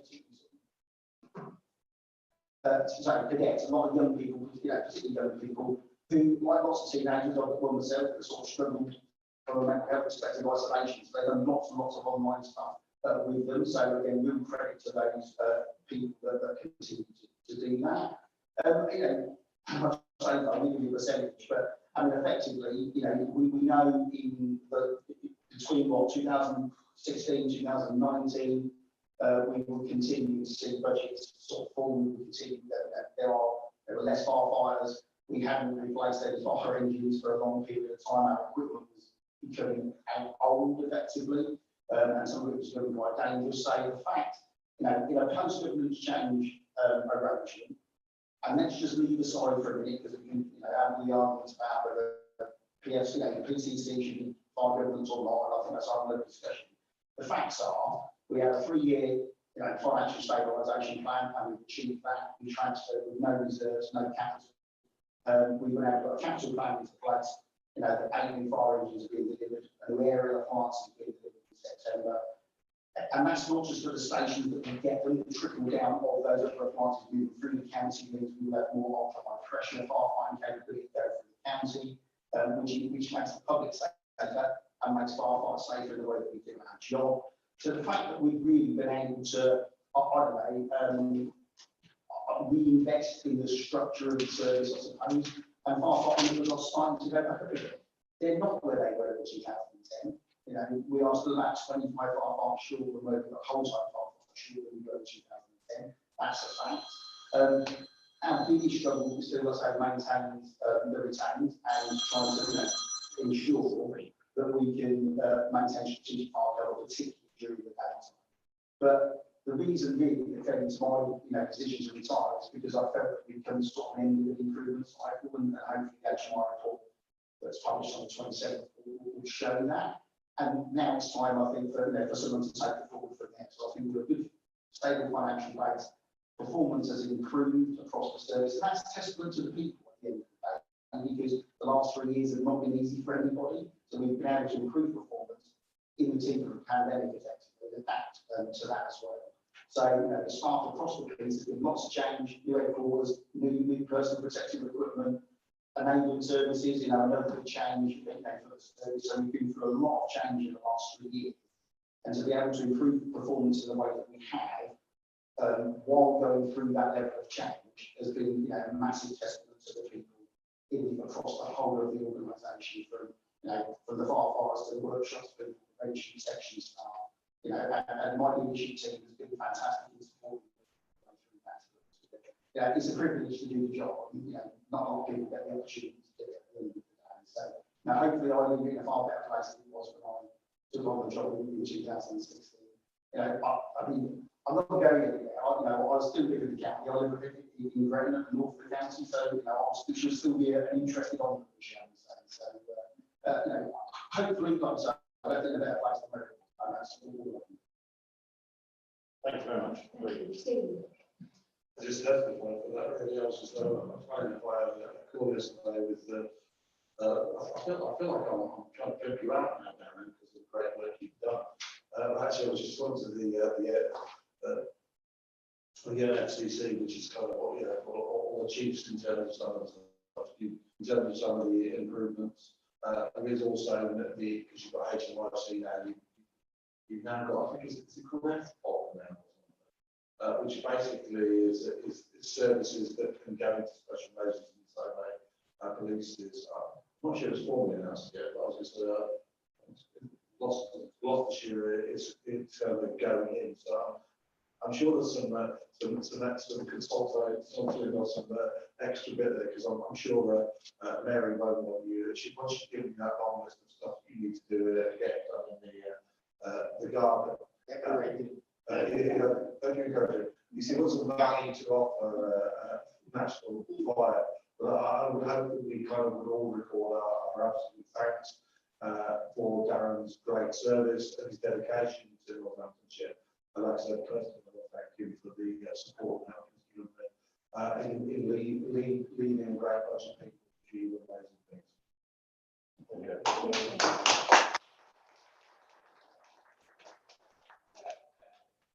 you very much. Oh, very much echo that. And the sentiment about the in service, I have put a draft to send off to the fire response, and so that is echoed in there as well. Does anyone else can't see Maxwell, but we need to try and return a conclusion. It's just a quick question, actually. Do you think that we have enough fire appliances which are now ready for the 21st century, but post-COVID? Do you think we have actually got enough, or do we need more? It's a good question. I think we've got enough. I think we potentially don't have the right mix. I think when you look at the future, I mean, one of the things that's happened potentially over the last 10 years is while probably there's been a gradual decline in fires, although that's very much leveled off. the breadth of incidents that we go into, I think is getting much more diverse. We talked a bit about the medical practice and that type of stuff. But things like wildfire, things like flood, and extreme weather incidents. And we've been to a tornado this year. I mean, even before. So, I think being capable of having the capability to deal with those type of incidents is almost the next sort of step with regard to that. So, I think what we need to do is look at the sort of the mix of sort of vehicles, equipment, skills that we've got in order that we can we're able to cope with those type of things as we move towards 2030. A lot of that's really being driven by climate, as we're seeing at the moment. So look, if you ask Chief Arthur if we've got enough, I wouldn't say no, I'd like some more, because I would do. But but like I say, the serious point is, it is a struggle sometimes during the daytime to maintain that strategic capability that we need, particularly with the on-call firefighters. And that's a constant struggle of having to sort of cross-fertilise between whole time and the Thames in order to do that. It's a national problem, it's not a local problem, but it is something that we need to find a solution to nationally, to be honest with you, because in order to make sure we can maintain that first and foremost. So I think we'll see changes over the next few years, but I think that's going to be about how we meet changing this rather than just talking about it in terms of, Can I just follow up on that, just to ask whether the high pressure is available on all the appliances, or is it not just? It's not all of them, but obviously because we've just got the 8 new ones coming in, 4 on the road, another 4 to come. The ones that they're replacing have ultra high pressure, so they will then go out again across the county. So I couldn't give you an exact number, but out of 28 appliances, we probably about 22, I would say, 22, 24 have got the availability of ultra high pressure. So again, that's something that's becoming more available across the county, and we'll always make sure wherever we can that an appliance with ultra high pressure attends every property fire as well. So again, to give the incident commander on the scene the option of using it. It doesn't always get used because it may not be the right circumstances. But my job is to try to give people on the front line the tools to do the job. So and as you know, we've been leaders in the country in terms of bizarre for a small camp like Northamptonshire. We've actually been leaders in the West in the ultra high pressure. And so we want to make sure that we can give that. And again, that's got an extra cost on the appliances. There's no doubt about that. But the Commissioner supported the specification for the new appliances to include ultra high pressure, because obviously we've made the case for the Commissioner that it makes firefighters safer, and that's what I want about.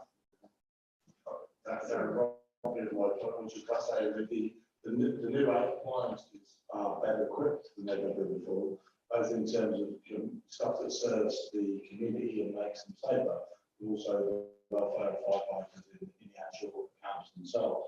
But the kind of combination of those, I mean, I'd love to have a 25 brand new ones, but it doesn't quite work like that. But as we recycle them through, hopefully we will continue to develop them. Councillor Roberts, I think you.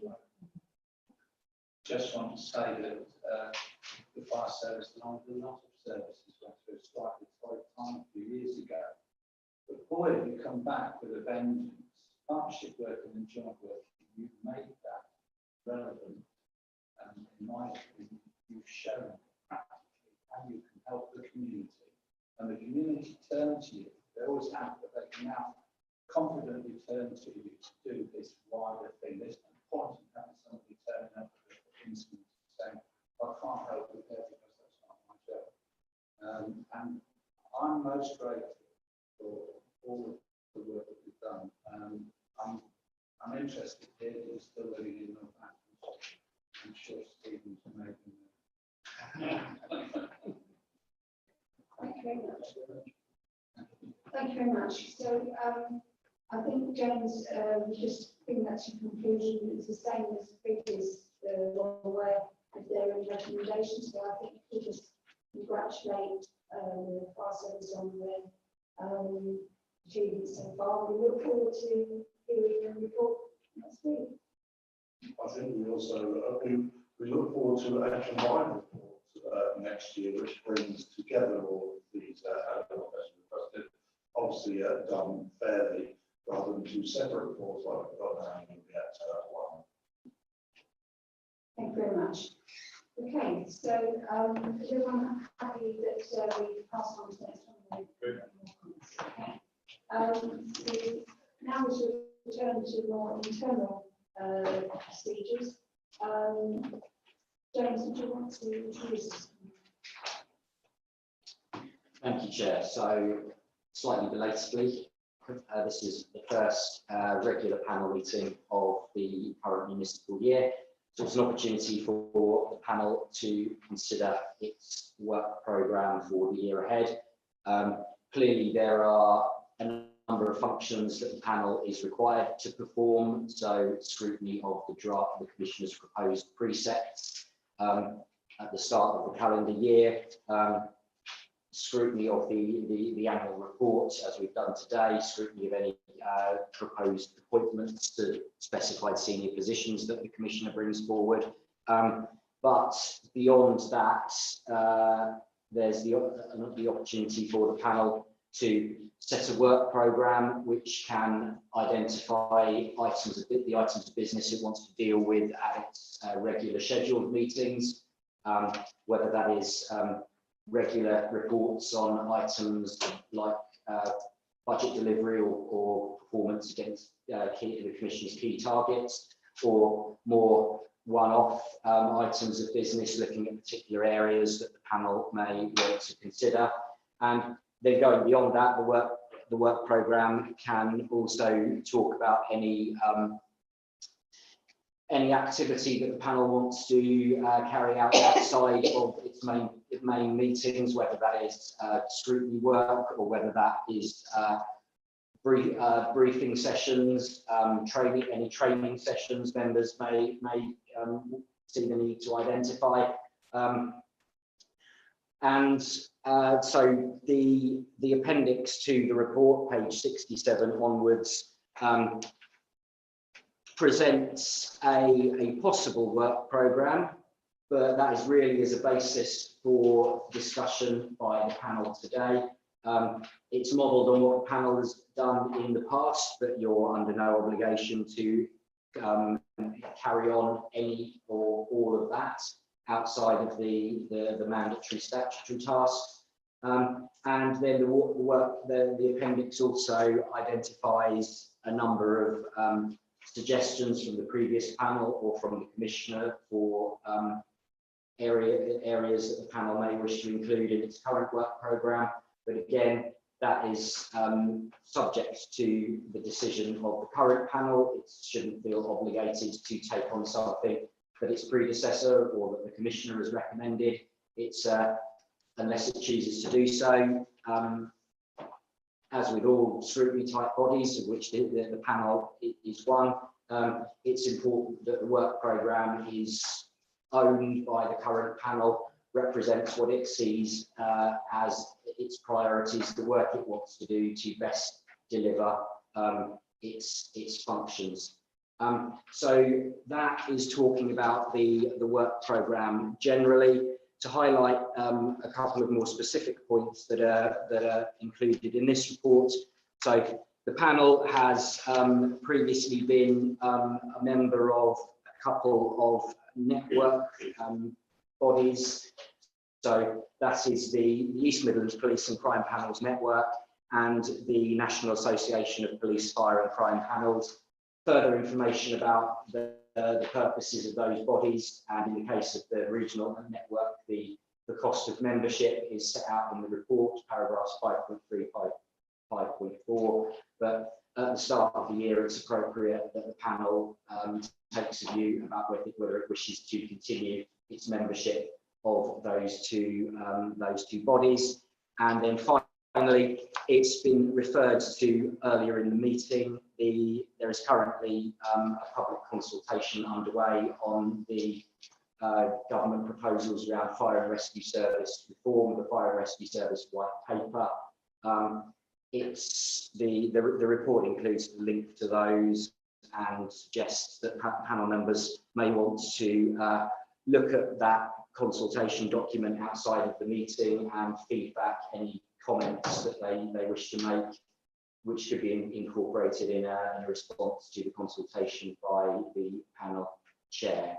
So those are the key elements of the report, Chair. A couple of specifics, but particularly asking the panel to consider and determine what should go in its work programme for 22-23. Any questions?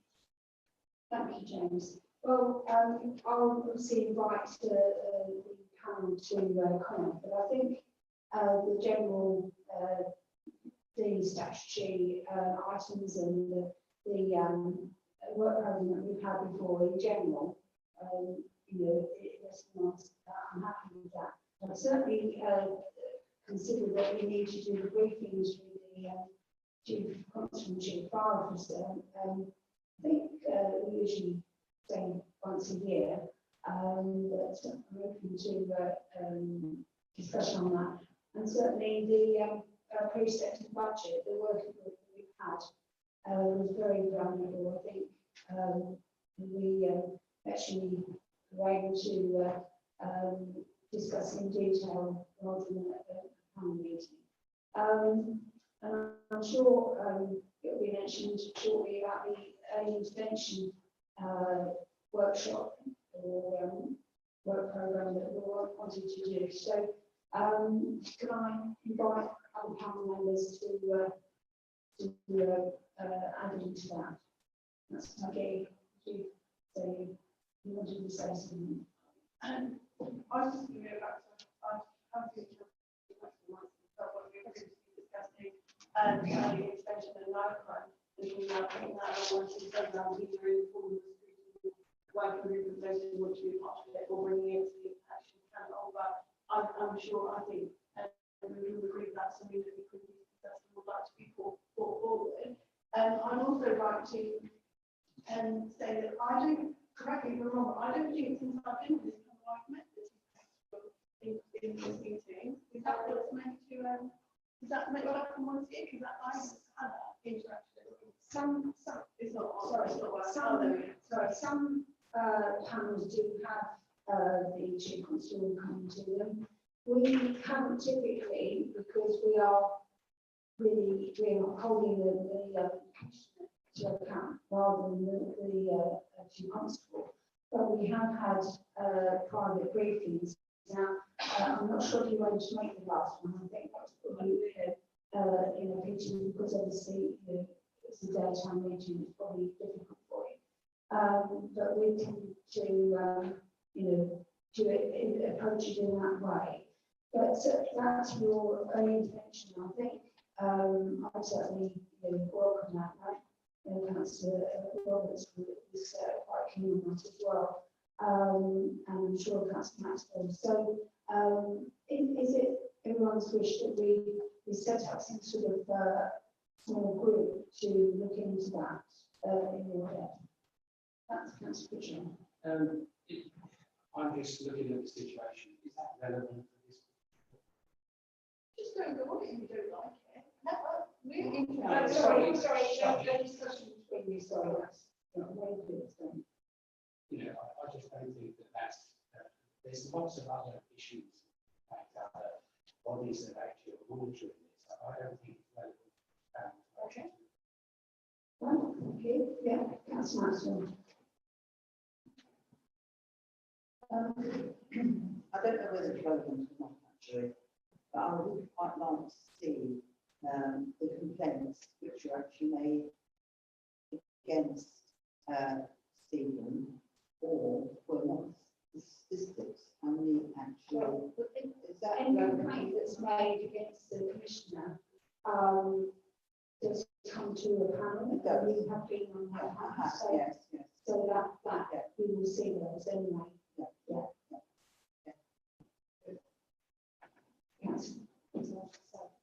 Anyway, Jim, I'm always in support of early intervention. If we can possibly do something, contribute positively, then we should do that. The other thing in terms of just comments on the work programme, I think there were some areas that we touched upon the white paper. I presume there won't be an official response, or we will give a response for December. I don't know if someone has any thoughts. But it would be perhaps topical to bring it to the December meeting, see if we can have an update on white paper possibly, and where it is. The other point is that clearly there'll be a new chief fire officer in post by then. We might also suggest that that would be an opportunity for him to give us an update through the commission as well to understand how he's tackling that, as well as the fact that there will be the publication of the HMI inspection report. So that on the papers, on the schedule here, but we probably do that for the 8th of September, I presume. And what's been achieved, Councillor William, I'm sure you'd be delighted to see. Yeah, I'm sure those, certainly the fire updates will be good at appropriate time. Councillor Smith. Just back to Jeremy's early interventions, I do support that. I will say we do cover a lot of that within our CSP, with the centre partnership. But I think with where we're at, I think a little more work and a little more focus and a few more targets, I think would go amiss. So I support that. So taking, is everyone happy with the sort of general items? Sorry, just James, just. Sorry, Chair, specifically on the early intervention point, so I don't know if you want to take that now or say what you need to say first. Well, I was just going to say, you know, the general, I think everyone seems to be happy with it, but if we can go on to the early intervention and say, you know, if would people might just sort of have a show of hands of who would like to see that done, whether they're involved or not. Yeah, so then what we'll do with that is presumably set up a little working group. How do you want to do that, James? Well, it would be useful to take expressions of interest from members in that. I think typically you look for a working group of about 5 to 7 members. Anything more than that gets unwieldy, and you're starting to get into a situation of having a working group of 4/5 of the panel. If it gets so 5 to 7 members for this kind of thing is usually a good rule of thumb. What I was going to say on that is I think as with all scrutiny, what's important is identifying a clear aim, a clear set of outcomes for a piece of work like this, so that it does produce the most value for the time invested in it. So, I mean, certainly with West Northampton Council, I imagine the process may be similar at the North too. What you would be looking to do is to have your scrutiny panel meet initially to draw up a proposed scope for the piece of work, and then that would be brought back to the parent committee, to the parent scrutiny committee, to the full panel in this case, to make sure for that to be signed off, so that everybody was happy with what it was looking to do, how it was looking to do it, the time scale needed for it, and particularly any resources needed to support it. So I appreciate, as I'm saying that I hope the intention is not to put a further delaying factor into this, but to reflect the importance of giving it a scope that would add the most value for the time, which would principally be your time as members committed to it. So if the panel today wants to identify members who would be interested in being involved in that work, the first stage of it would be to meet to put a bit more flesh on the bones of what, how, when, etc. Yeah, I think that's admirable. You need to set terms of reference. You don't want to be woolly, you want to make sure that they are relevant. And so I would concur with that, James said. Do we have expressions of interest to go into that working group?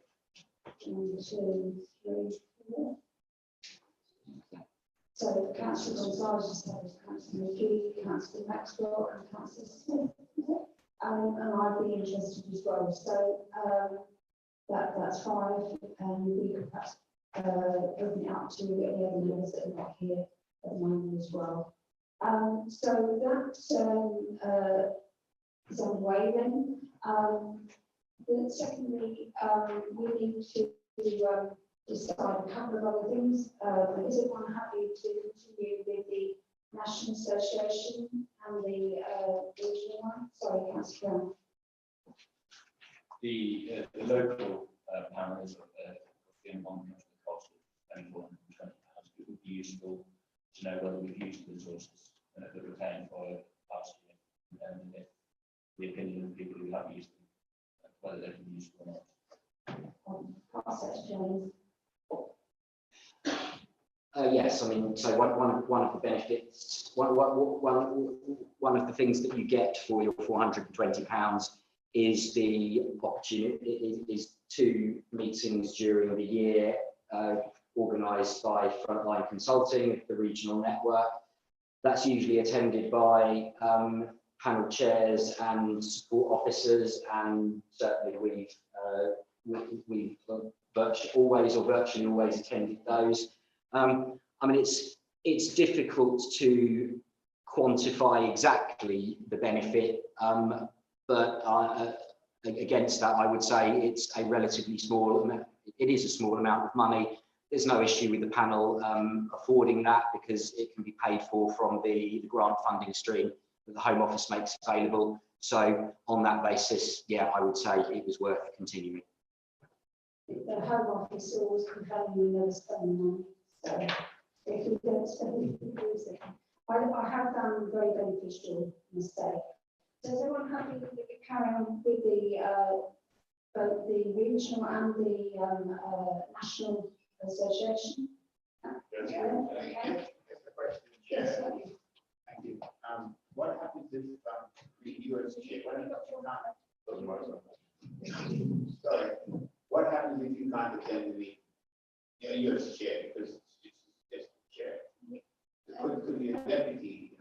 I don't think it's just a chair, it is a representative, but it tends to be the chair.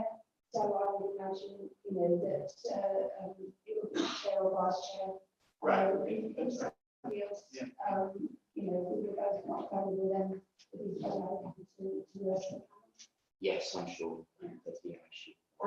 So happy with the National Association and the regional one, and we've started on the early inspection.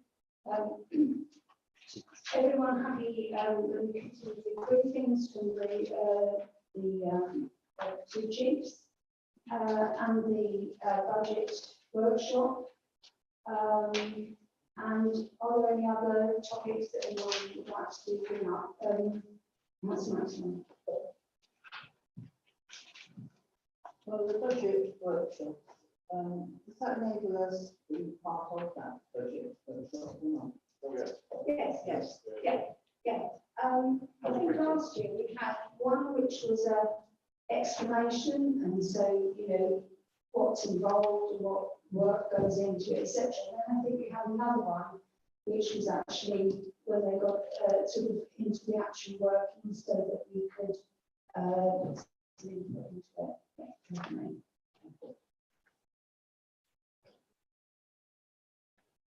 Oh, well, I've forgotten Mrs. PSCC suggested an update on use of the AMPR. Would you like to do that? Yeah, just obviously we've got some new panel members, so I was trying to make sure that to enhance your kind of knowledge, that we kind of bring forward briefings that kind of give you insight. So ANPR is particularly one. You think we have nearly 300,000 hits in the last 3 months. 40%, 49% of them from the new cameras is showing you in terms of some of the capability. This then kind of brings context where you see some of the kind of investments we've made and on why, like some of the stuff also. Yeah, happy to make physical briefings. It's very easy for me to say, like our new fire engine, actually there's a lot of additional capability that's actually in them that you might need. You probably might only mean something Winston and Andre because it's been around a few years. You've seen some of the new stuff that's actually kind of in there, because it's very easy.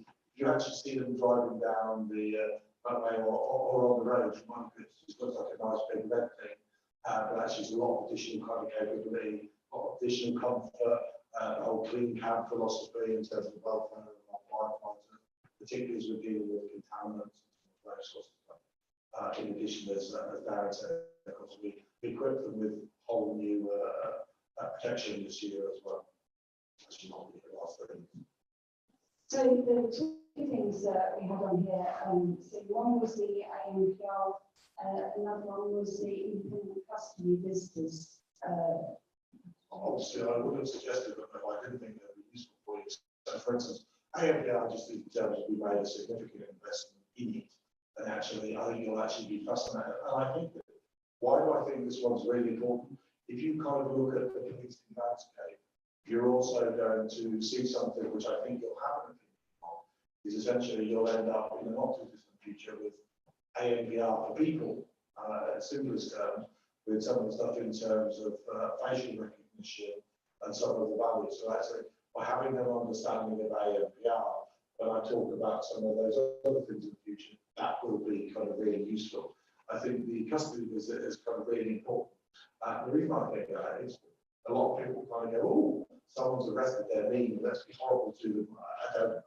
I make this slightly tongue in cheek, please don't misquote me, is that some people kind of say someone who's arrested, that they should think that they should be kept in horrible cells and treated meanly. That's clearly not the case.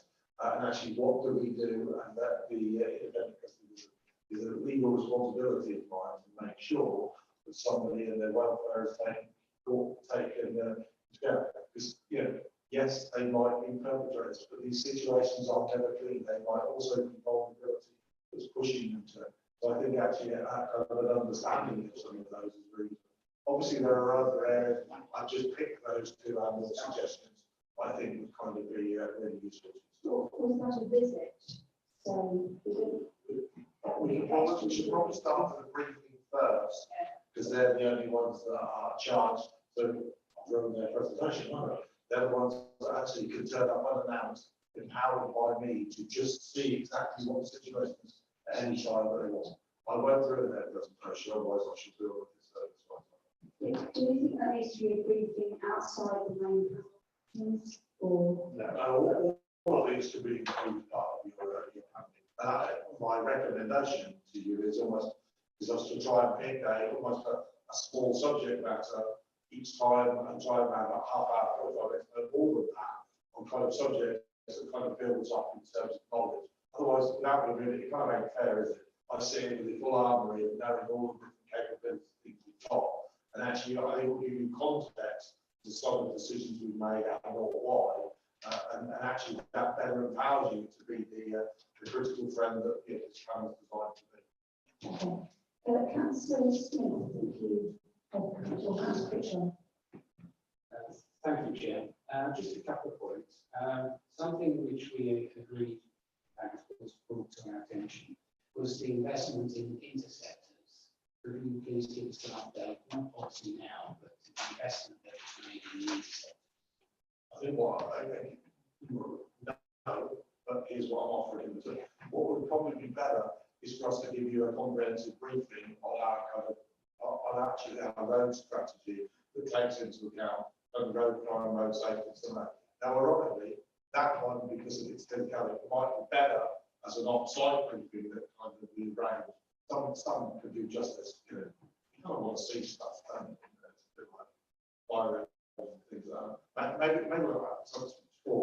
Maybe there's two that are in the bit, and then there's some other ones we can kind of take off-site. Because we can bring those to some of our locations, we can bring them with vehicles to the Derby House in the same way.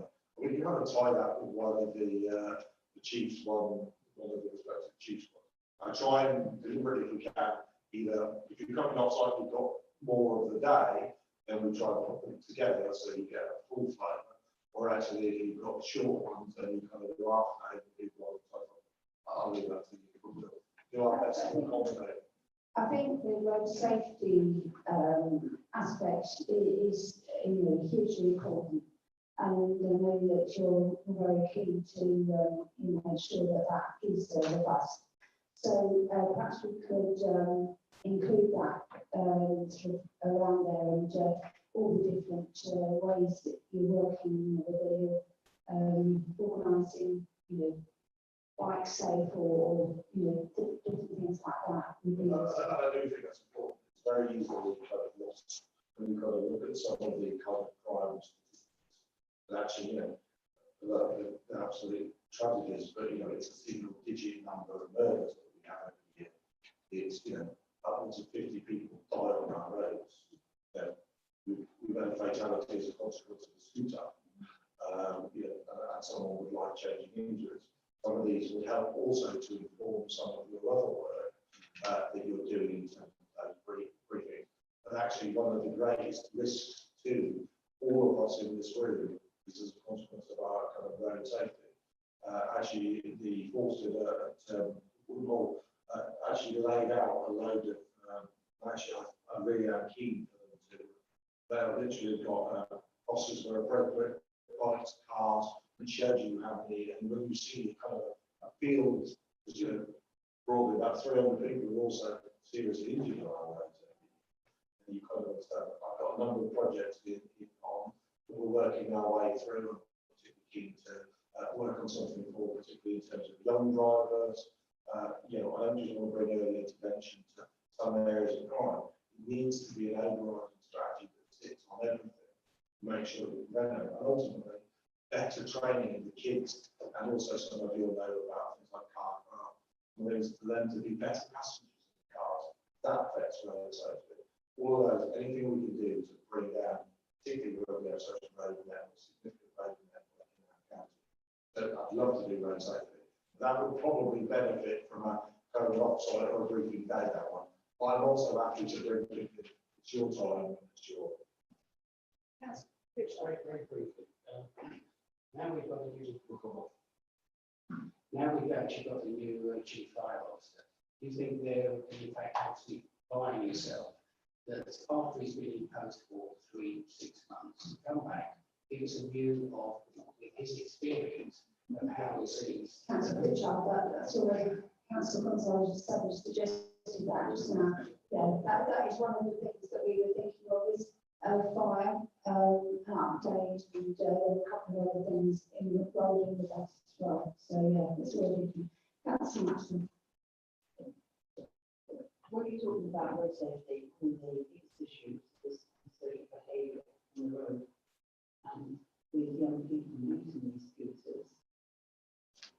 How can we actually prevent what's going on at the present moment? So I think that's a lovely, very wide question. Where there is criminality, Northamptonshire is lacked. The actual licensing and the operations of that actually is a council thing, and how they work with law and all stuff like that. And I am pushing back a little bit, because actually policing is primarily is there to fight crime and keep our community safe. And there are some of the bits, some of the stuff around antisocial behaviour. We've got kind of wardens, some of the stuff in terms of street drinking. It's not a criminal thing; it's actually a civil thing. There is sometimes that distinction to make sure you hold your own organisations to account. But we'll make sure it's kind of built into the conversation. Can I just ask one question, Chair? That's fine. We're starting off the work programme. this is on the work programme. Yeah, I realise that. It's just quickly doing the work programme, but indirectly. Really? Next. Well, you talk about the council and what we should actually do. So one of the things I picked up last week was the PSO document. Yes. Yeah. Public space. Yeah. So is that connected with the police? I'm not sure that is, to be honest. That's just council. It is related. It's your obligation that also. Yeah, thank you. So I think we've covered quite a lot of ground there and got a couple of extra items that will be very interesting. Yeah. Just for clarity, Chair, so is the panel talking about having an item at the next panel meeting, which will be the start of September, taking into account that the latest inspection report of the Fire and Rescue Service should be published before then, and asking the Chief Fire Officer to attend? Could you speak about that? Well, that will be for the new chief fire officer starts. Sorry, That will be before the chief fire officer starts. foolish. Can we please let him start? He has a lot to do. I would not expect him to be before you will do a briefing, which you probably saw something early next year, because he won't be starting until early October. But you do, but the panel does want an item on the inspection. Yeah. outcomes. Next year, yeah. Yeah, well, very happy to discuss yeah, I think that's it. Very happy to discuss the inspection, and I would expect to discuss it. And I will bring it, if you like, I'd cheat to bring it to you at the next panel. So we covered everything, James. You've got all those items, I think. Madam Chair, can I just on that, and it will be important in terms of how, because the kind of questions is, and there is a slight difference as a fire authority to a company's authority. The whole corporation solves, no matter what happens in the government white paper. But my polite request is also to ask the questions of the scrutiny in terms of how we deliver it. I do not deliver it, that is the responsibility of the fire service. But I'm just asking people to consider their questions to understand their responsibility and the police fire patrols. Okay, thank you. James, have we covered that one? Yeah. Next item, hopefully very quick. The points to the complaints subcommittee. We had we appoint 4 council members, 3 from the major political group, 1 from the minority, and then the independent watching members, 1 or other of them will serve on it. So do we have so Mrs. Shields has said she would like to, then in any case she would be one of those anyway. Stephen. Sorry, just because it's related, you know, if you wanted us to go and do a presentation or an update on actually learnings from complaints, that would be very relevant, I would have thought. And I just, that seemed to get lost in there, and I thought that was a good suggestion. We're coming happy to talk about it. Obviously, we can't get into specifics. We can talk about the totality, how the system works. You've made reference to it here. Some of the lessons that can be learned, some about the quality of, also we could get into things like, some of you may not realise is that now you can go on a minute with legally qualified chairs. They oversee the panel when the force essentially referred to when they decide whether to dismiss. It's currently a bit around kind of legal indemnities. It's working you up in a more comprehensive understanding of the system that exists there. So we're talking there about the complaints against the police. Well, it was mentioned as complaints against yourself. So You get to hear all of those anyway. So. Exactly. So yes, I think complaints against the police that would be a useful extra item to put on the work program. And I think, by the way, that is relevant because you'll see some of the kind of vexatious complaints that essentially start in policing, and then they normally end up as a complaint against me, because actually they just try and eat. Don't worry, you've got lots of well-meaning who have every right to complain. You have a very small core of people that deliberately try, of course, and waste literally a lot of money in terms of FOIs, subject access requests. I believe one of them that's even been to you has now ended up in court, to be honest with you. That gives you some idea of how much they waste public money and time. But if you understand the police bit, if you get context, that's how we end up in. I think if you're suggesting, presumably, that do a private briefing if you're going to go into individual. No, we wouldn't go into individual and talk about the process, but that's a decision for you if you want, a non-thing, we can probably talk about more openly, depending on what you decide. I think that would be better, personally. Right, now, actually, sorry. I think that a private briefing, better. And actually, the complaints subcommittee, so Mrs. Shields has asked her, and she wrote to me, and Councillor Pritchard as well. I'd like to, Councillor Maxwell, already on it anyway, as well. Councillor Stratton. So that's one, two, That's one. we've got one more conservative, that's the one which is to go down. Okay. And So- sorry, through you, Chair, and again, if the panel wanted to identify substitute members as well, if there are any forthcoming, that can be useful. I think for Councillor McGee and Councillor Strachan, the decision is rather made, but there's a bit of a choice of the Conservative members. Councillor also establishes services as a substitute. I think perhaps if you send it out generally, because there are members that are not here, and they can put a name through as well as substitute. So with that, I think we're finished. Not quite made the 2 hours that I was estimated, but at least we're not on 4. So thank you very much for your attendance today, and I hope it wasn't too unpleasant. It